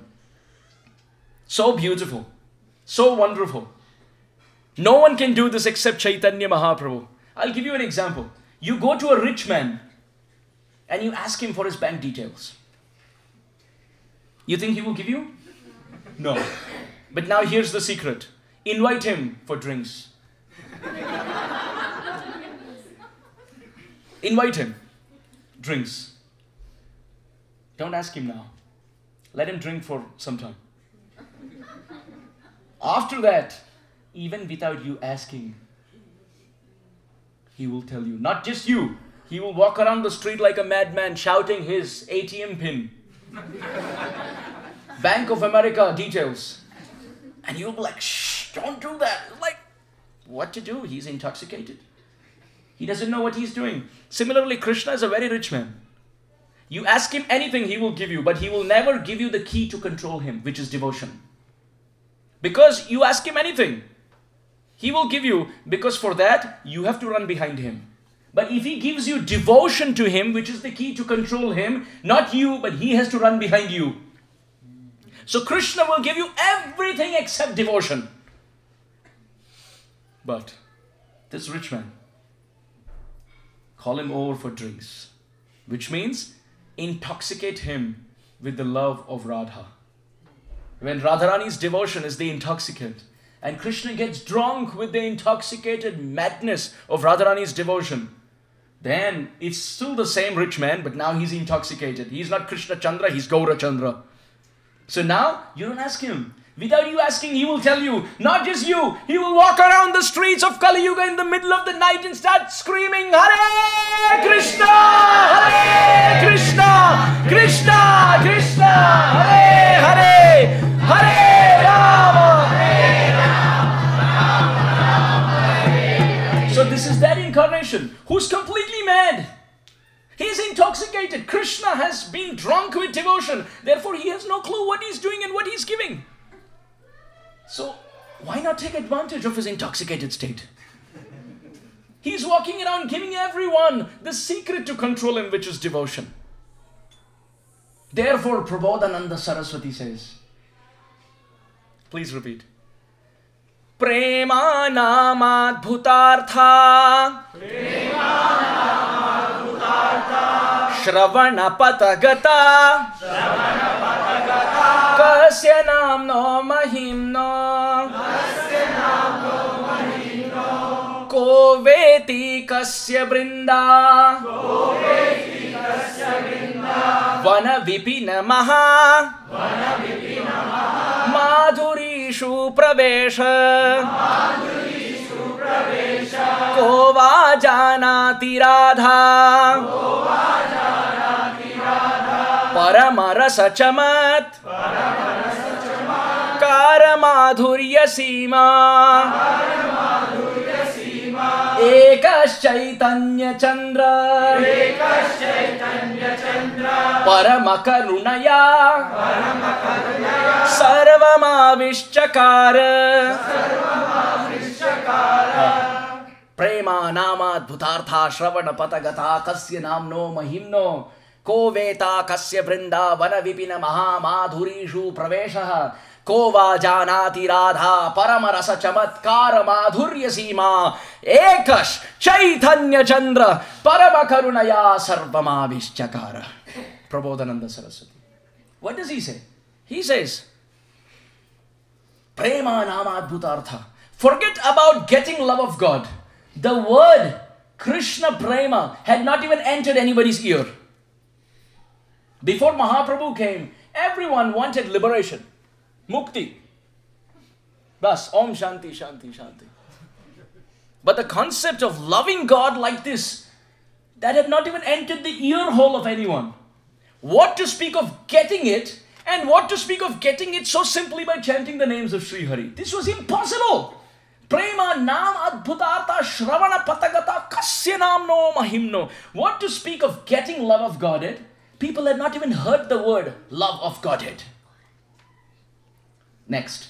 Ko veta kasya vrinda vanavipina maha madhurishu praveshaha. Before Gauranga Mahaprabhu came, Vrindavan was completely lost by floods. What to speak of giving everyone entrance into the groves of Radharani? No one even knew what Vrindavan is. When people would go to Vrindavan, they would think this is some swampy rice field. Later they got to know when Mahaprabhu came, oh, this is Radha Kund. So what to speak of entering the beautiful, wonderful groves of Vrindavan? No one even knew what Vrindavan is. Second. 3. Kova janati Radha parama chamatkara madhurya sima. No one had heard the 2 syllables Radha. Oh, no one had heard. What to speak of knowing the extent of her love? No incarnation, even Rama, Narasingha, or even Krishna know this. Ekash Chaitanya Chandra. Only when Krishna becomes a devotee, he realizes these things. And when you get something very sweet, you want to share it with everyone. In India, when you have a sari sale, there is a sale of the saris. The Mathajis run. And they buy. And they tell their husband, discount. Husband says, do you realize they make it twice the price and then give you 50%. You're still paying the same amount. But you don't realize it's 50%. Buy 10 saris. And then she will come home and call her best friend and said, run! Only 6 more hours. What does this mean? Oh, when you're getting benefited, you want everyone, near and dear ones, to get benefited. So Chaitanya Mahaprabhu, Krishna, he tasted all this. And the whole world is dear to him. So he wanted everyone to taste this. Ekas Chaitanya Chandra Parama Karunaya. Out of supreme mercy, Sarvamavischakara. No one desired, no one deserved, no one begged him. But he just walked around giving all of this. Walked around giving all of this. Chaitanya. But here's the interesting twist. Gauranga Mahaprabhu gave love of God, no doubt. Where did we start our discussion on day 1? Which incarnation? Yes, so we want to continue and complete our cycle. Because we went from Narsingha to Ram, to Krishna, to Gaura. Now we must come back. What goes, comes back. Also on their altar, you see Narsingha there. So therefore, how do we get back to Narsingha there? Our Chaitanya Mahaprabhu is also a lion. How is he a lion? Oh, he has 5 things which prove that he is a lion. Do you want to hear? Yes. First and foremost, he has a golden complexion like a lion. Second, he has a very broad chest and thin waist like a lion.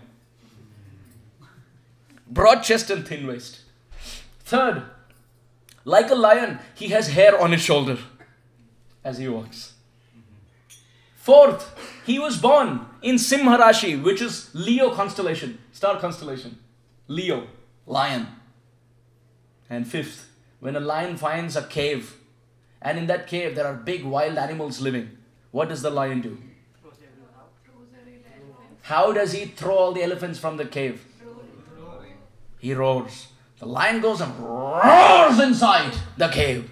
And as he roars inside the cave, all the wild animals hiding in the cave, they tremble and run away for their life. And when they run away, what does the lion do? Takes over the cave, the den. Similarly, our Shashinandan Gaura Hari also does this. The heart is actually a cave. It's a den where wild animals in the form of lust and anger and envy and jealousy are all sitting. And our Gauranga comes here as a lion. And he starts roaring, Haribol! Haribol! Haribol! And as he roars, all the wild animals inside start trembling and they leave. And when they leave, this lion called Gaura takes over.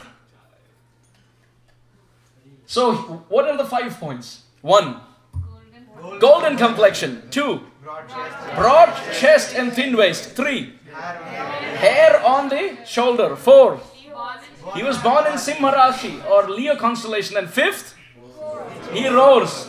And therefore when he roars and we accept him in our heart, we also roar.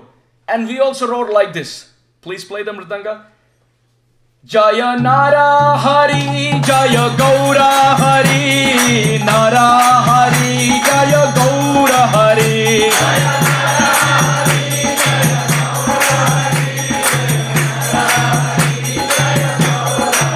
Oh Jaya Nara Hari, Jaya Gaura Hari, Nara Hari, Jaya Gaura Hari.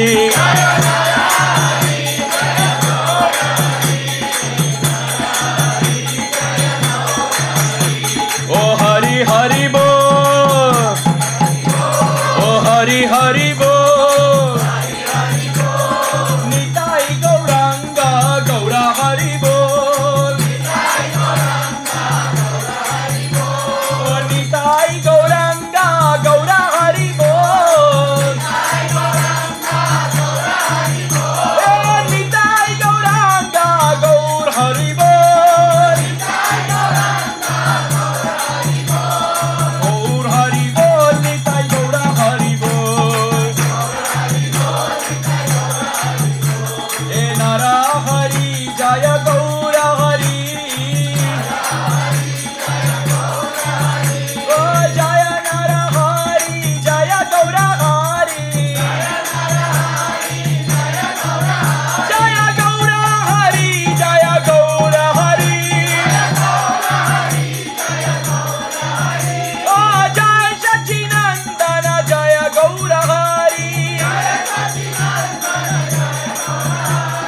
Jaya Sachinandana Jaya Gaura Hari. Hari Bol, Hari Bol, Hari Bol, Gaura Hari Bol.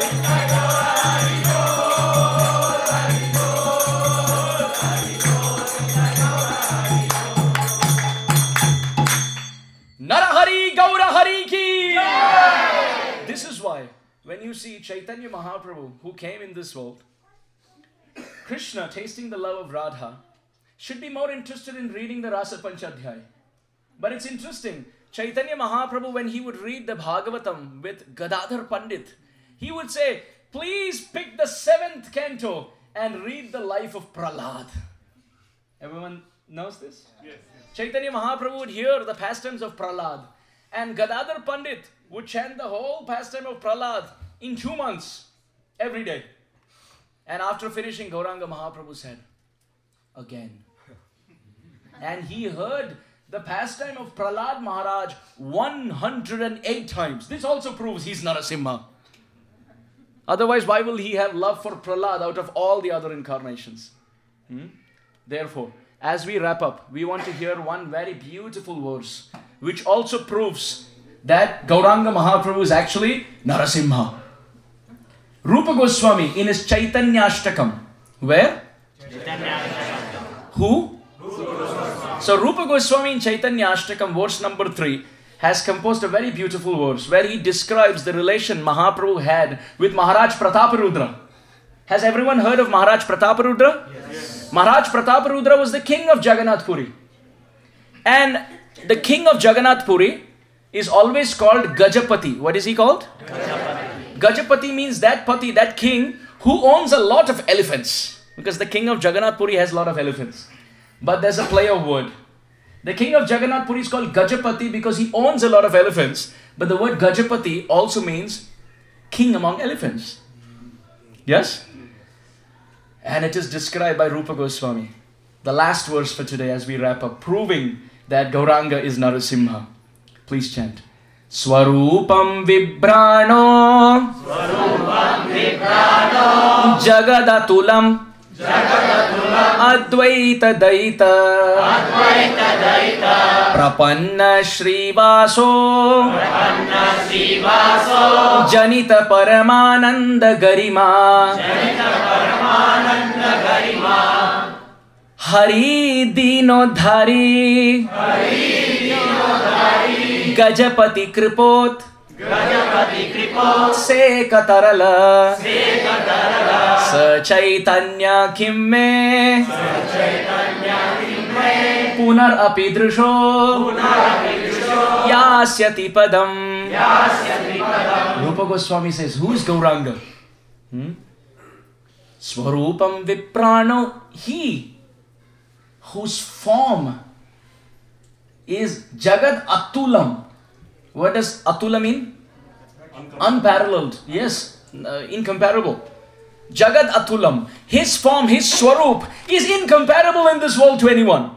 And Advaita Daita, which means he's very dear to Advaita Acharya. Prapanna Shrivaso. Shrivas Pandit has surrendered to Chaitanya. And Janita Paramananda Garima, Uddhava of Vrindavan, became Paramananda Puri in Gaura Lila. And Mahaprabhu had so much respect, Garima for him. So Rupa Goswami is describing the qualities of Gauranga. But here's the catch. Here's the important point that we are coming to. In the third line he says, Hari Dino Dhari Gajapati Kripotse Katarala. That Hari, Chaitanya, Gaura Hari, Hari Dina Uddhari.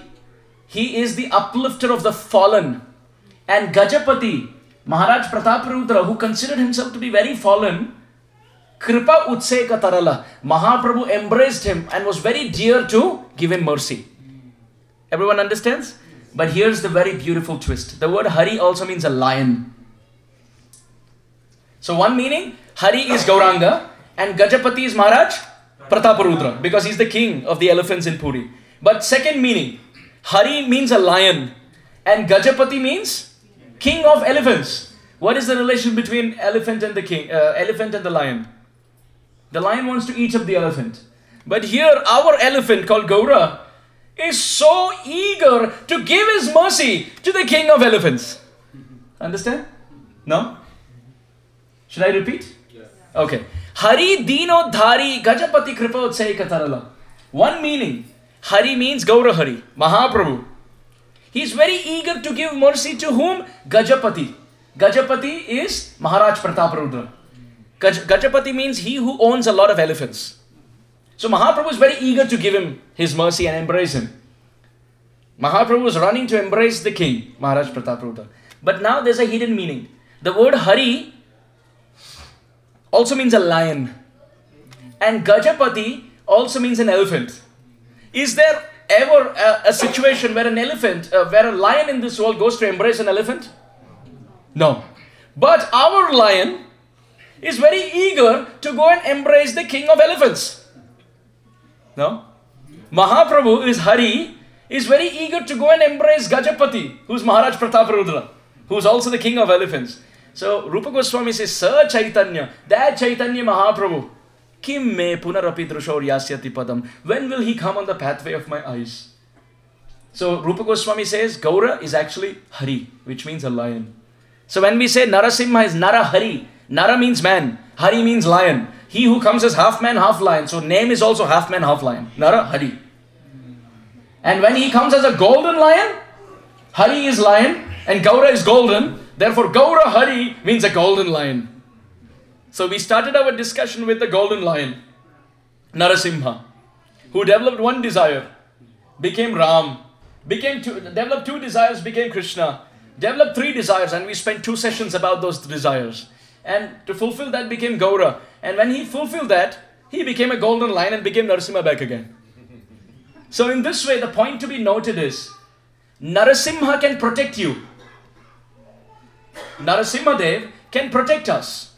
But he cannot give us the love of the residents of Vrindavan. Because he's not tasted it himself. He is Vaikuntha Vasi. He lives in Vaikuntha. So Narasimha can protect. But Chaitanya Mahaprabhu, he can give protection like Narasimha. Because he's also Narahari, he's a lion. But at the same time, he can give love of the residents of Vrindavan. So what is that thing that Gauranga cannot give? Narasimha gives protection, Ram gives shelter, Krishna makes one sinless. But Gauranga Mahaprabhu does all of this in one incarnation. Therefore, Prabodhananda Saraswati says, oh, what did Ram do?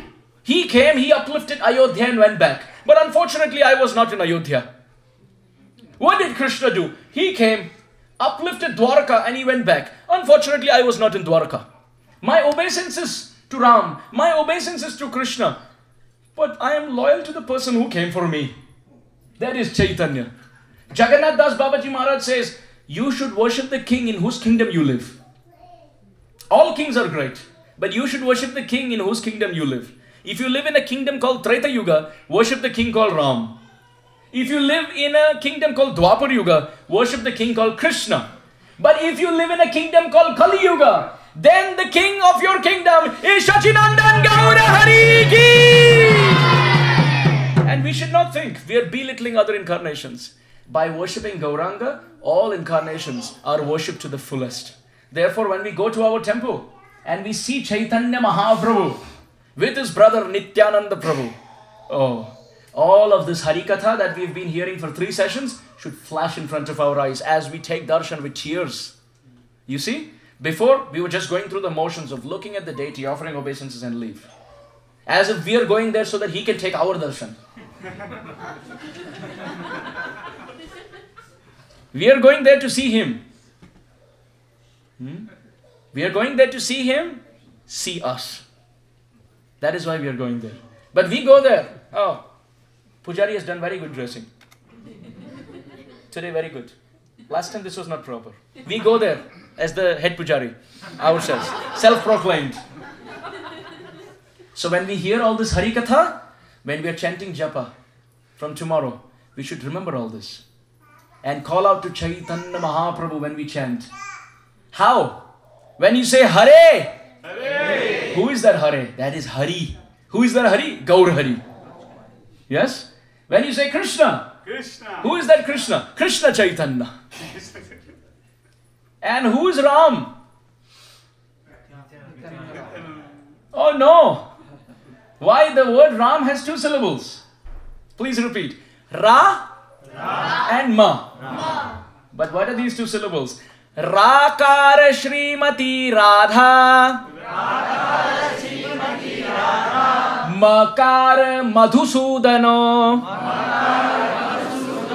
Tvayo Vigraha Samyogat. Rama Nama Iti Kila. So the 2 syllables, Rama. Ra means Radha. Ma means Madhusudan. So when they are in separation, it's Ra and Ma.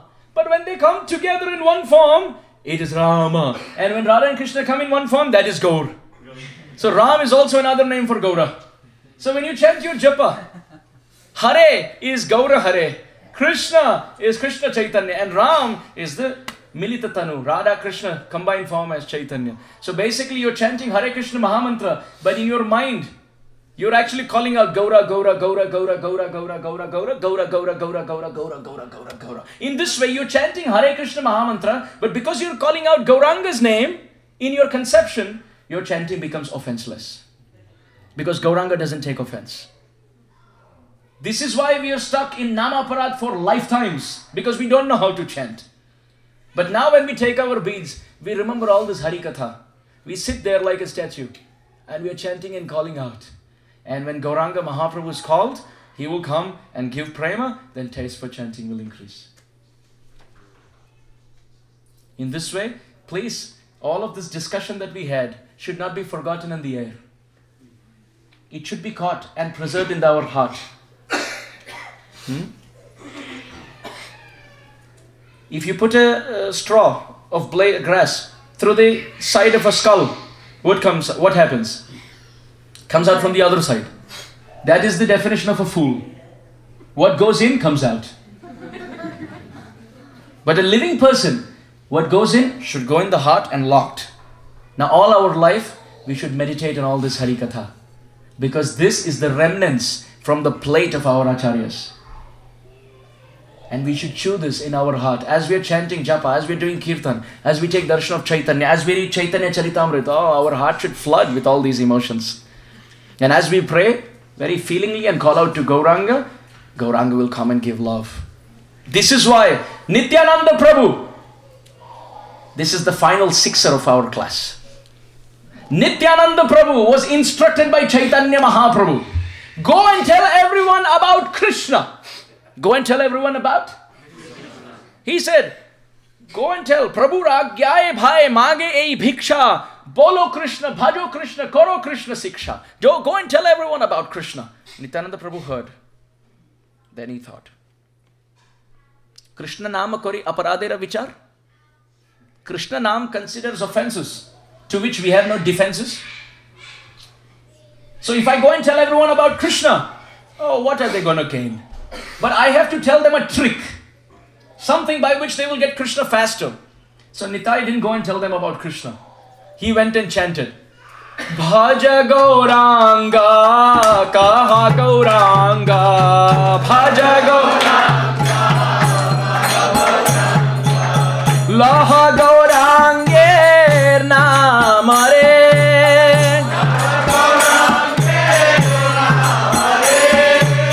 Je Jana Gauranga Bhaje,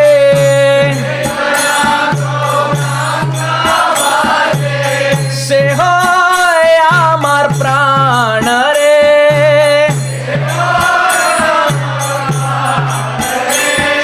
Sehai Nitaera Pranare.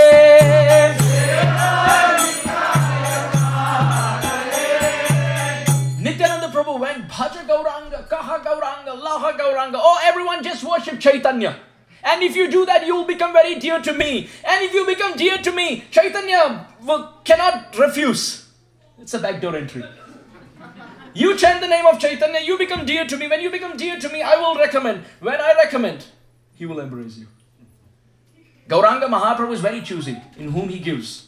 But Nitai gives it to everyone. Therefore, I give this example. If you want to give an exam, and the passing is 40 marks, Krishna is very strict. If you write for 60, he will give you 40. Chaitanya Mahaprabhu is little considerate. You write for 40, he will give you 60. Nityananda Prabhu says, you come to the examination hall, write your name and go home. I will take care. But we have a question. If I have to just write my name, why should I even come? So Prabhupada says, you don't worry. You sit at home and chant Hare Krishna, I will write your exam. So in this way, Nityananda Prabhu gave the message of worshipping Chaitanya. So my request is the same. At the end of these 3 sessions here in our congregation, where we went from Narasingha back to Narasingha, we should understand it is a transcendental circle, but it shouldn't be a zero in our heart. We should remember all this Hari Katha. Not because I am saying, because I am speaking. Even I should remember, because these are all priceless, immortal jewels coming down generations, given by our wonderful predecessor Acharyas. So therefore, having this in our mind and in our heart, we should perform bhajan. So as we wrap up, let us sing. Jaya Shachinandana Jaya Gaura Hari. Oh Jaya Shachinandana Jaya Gaura Hari. Jaya Shachinandana Jaya Gaura Hari. Oh Jaya Shachinandana Jaya Gaura Hari.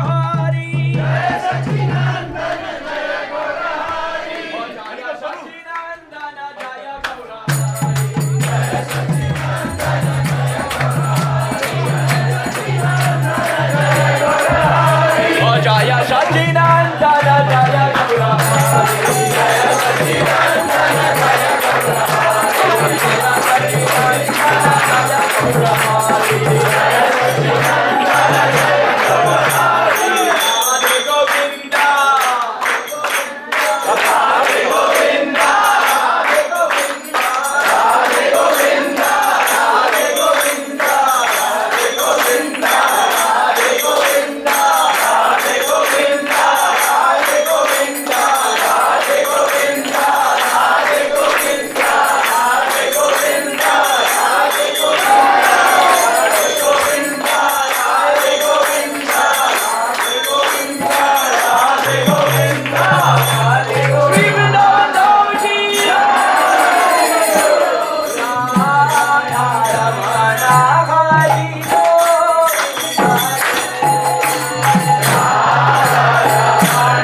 attracts Krishna.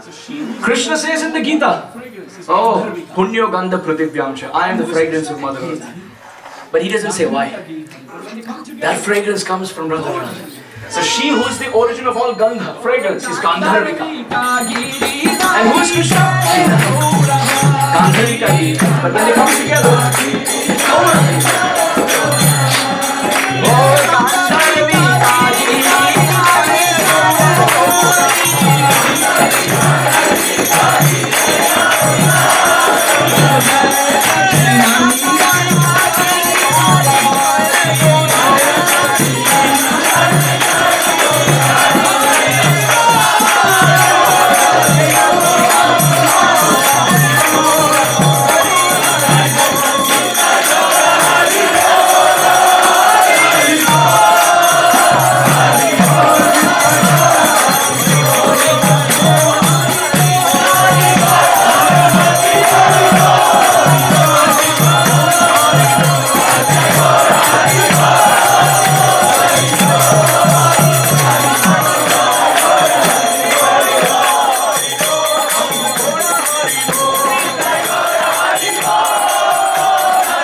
to begin, by the way.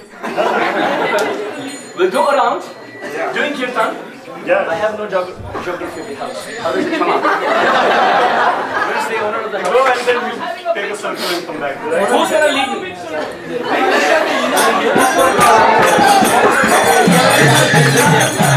Big circle.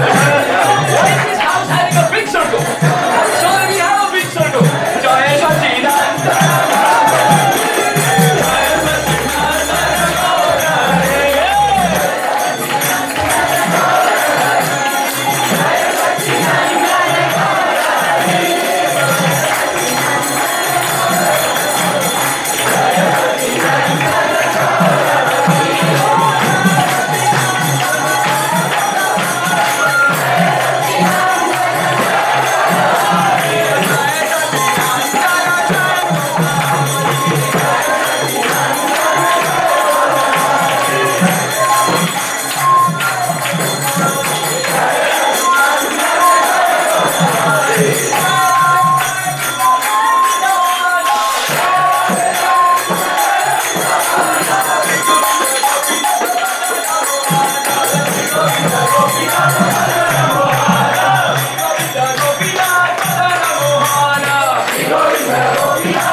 Krishna ki! Ecstatic cardio exercise ki! Keeping the body, the mind and the soul fit at the same time ki! One second. Should you sit quickly? We can talk. I have one very good news for all of you. Oh wow. But before that, it's good if you. When you all sit down. Yeah. Everyone's heart rate is shot up really well. It's good.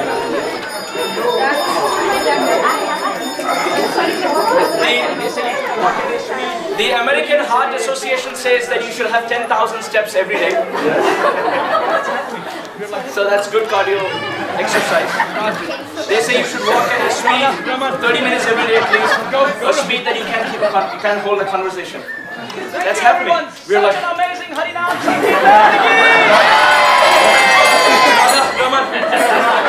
Go. Thank you everyone. Such an amazing Harinam Sankirtan. So we are having God Purnima, the appearance day of Lord Shri Krishna Chaitanya Mahaprabhu. When? When in March? 9th. 9th. So it's the 9th March. Almost 20-25 days left. And I cannot believe that Lord Gauranga Mahaprabhu can do anything better for us than sending Prabhuji here. And now we understand who is Gauranga, who is Chaitanya Mahaprabhu. And if you realize, Prabhuji asked for Guru Dikshina, at the end of the chapter. Now it's our duty to go through these recordings again and again. Not only these recordings, other recordings on Chaitanya Mahaprabhu, other sannyasis recordings, there's books, read what Prabhupada has described on Chaitanya Mahaprabhu, and discuss with all of us, till the God Purnima at least. Whenever we see each other, talk about that. What did you find? Make notes of these lectures. I sincerely believe these 3 lectures, Hari Ananta, Hari Katha Ananta, there's no end for that. But if you hear sincerely these 3 lectures, if you make notes of these lectures, what I observe and it's applicable to me also. I will also keep reading about Chaitanya Mahaprabhu. So please do that. Now and I will also be sharing. And if you find that I'm not doing that, please. And I promise you, I will send you what I observe and it's applicable to me also. I will also keep reading about Chaitanya Mahaprabhu. Second thing, thank you all of you for attending this program. It's such an enthusiastic day. Now Prabhuji is so happy with all of us that he promised us that he will be coming back this year, second thing, once again, thank you all in September.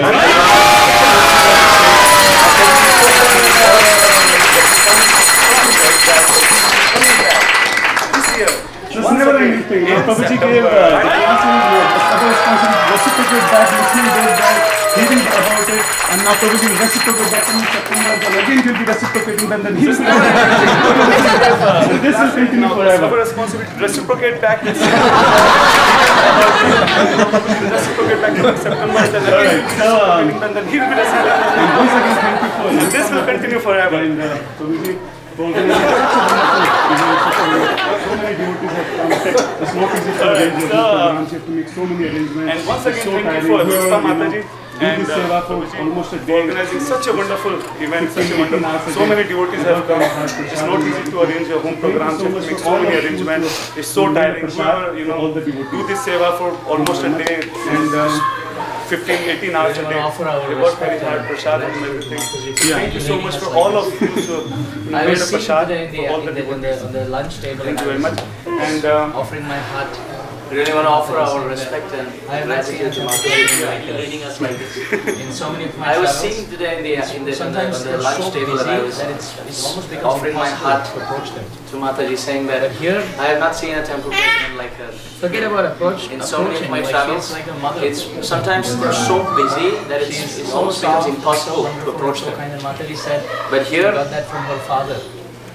Forget about approaching, like she is like the mother.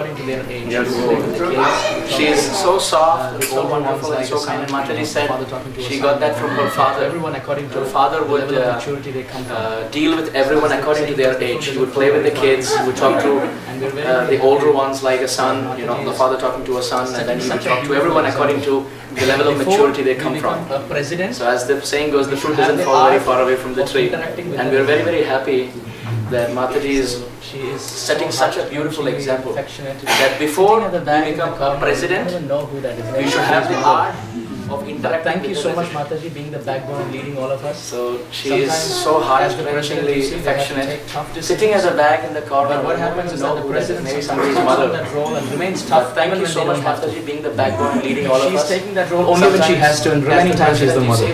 So this is like Krishna, harder than a thunderbolt, softer than a lotus. She's taking that role only when she has to. So this is like Krishna, harder than a thunderbolt, softer than a lotus. Thank you so much.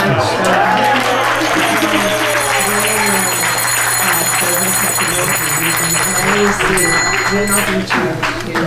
Mathaji can be given a mic. Are in charge. A mic for Mathaji so that she doesn't have to strain her voice. And I always say, we're not in charge here. Are in charge. Prabhu, A mic for Mathaji so that she doesn't have to strain her voice. That's like Hanuman carrying the whole mountain.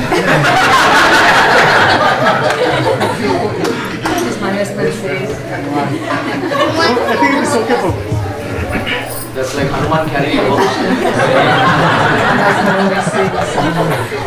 if Allah doesn't come into the mountain, the mountain comes to Allah. Falling up on Hare Krishna. So, you know, we all, if Allah doesn't come, the mountain comes to Allah. Falling up on your. I always say, we all are servants of Shishidana. You know, we all, every day I walk into the temple, the first thing I listen to show servant. But I always say, we all are servants of Shishidana Hari. I do the same. Every day I walk into the temple, please engage me in your service to Prabhupada, and I always ask to engage me in the service of the temple. We all are servants. Please engage me in your service. Just please help me serve them, because by serving Prabhupada and the Lord Maharaj and Shishirada Madhavari, we are serving everyone. And just please help me serve them, because by serving Prabhupada, the Guru Maharaj and Shishirada Madhavari, we are serving everyone.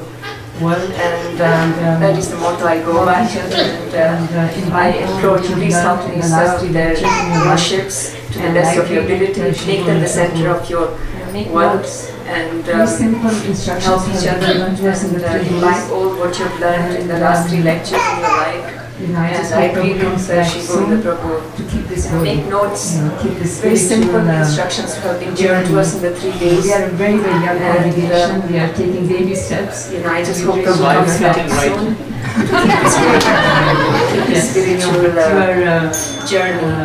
We are a very, very young congregation, we are taking baby steps. And we really love your help. 28 years old. Yes. The good thing is I'm not a girl, so you can say you know, Prabhu has 28 years old. And, I hope you don't mind me. The good thing is I'm not a girl. His parents, his family is in India. You know, Prabhu has celebrated his birthday today. What he's accomplished at such a young age is very impressive. I've heard some of his young age. And his parents, his family is in India. He has a brother here, but what he's accomplished at such a young age is very, very impressive. I've heard some of his lectures, and I have shared some of your lectures with some friends and family that you take, and they decide to give. It comes home very nicely, very easily. I have shared some of your lectures with some young friends and family who don't believe in certain things. When they come back to see you can, how old is that devotee? You connect. I don't know, is it age, but he's young. And I think that's how with you, so please come back as often as you can. Doors are connect to you, relate with this as your second home. And I think that's how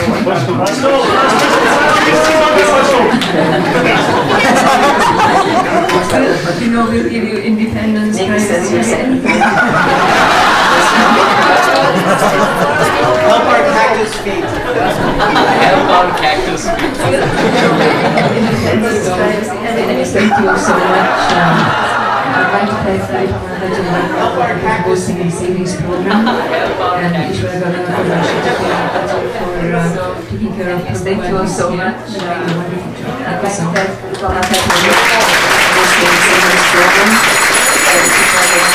Just like Prabhuji mentioned about Mathaji, there is another person who is always in the background, and pillar of the temple is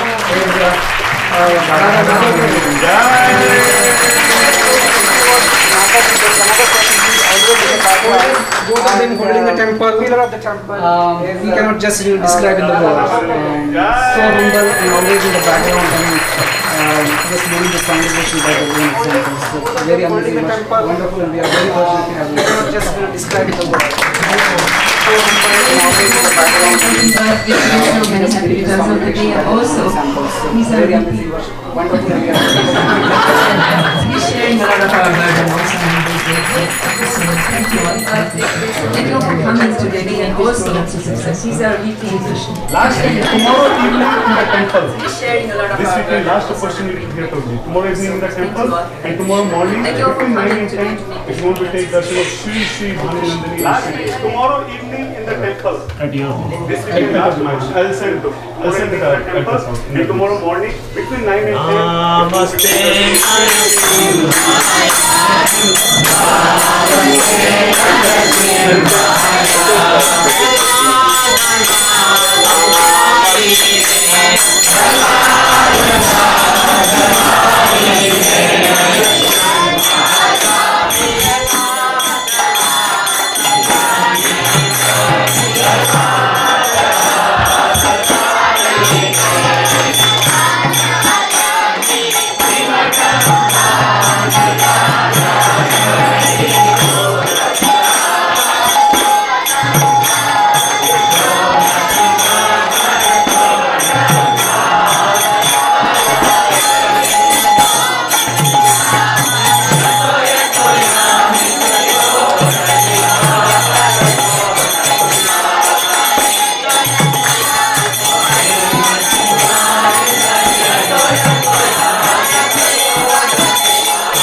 Mahadev भगवान की जय, महाराज की जय, गौर प्रेमानंद।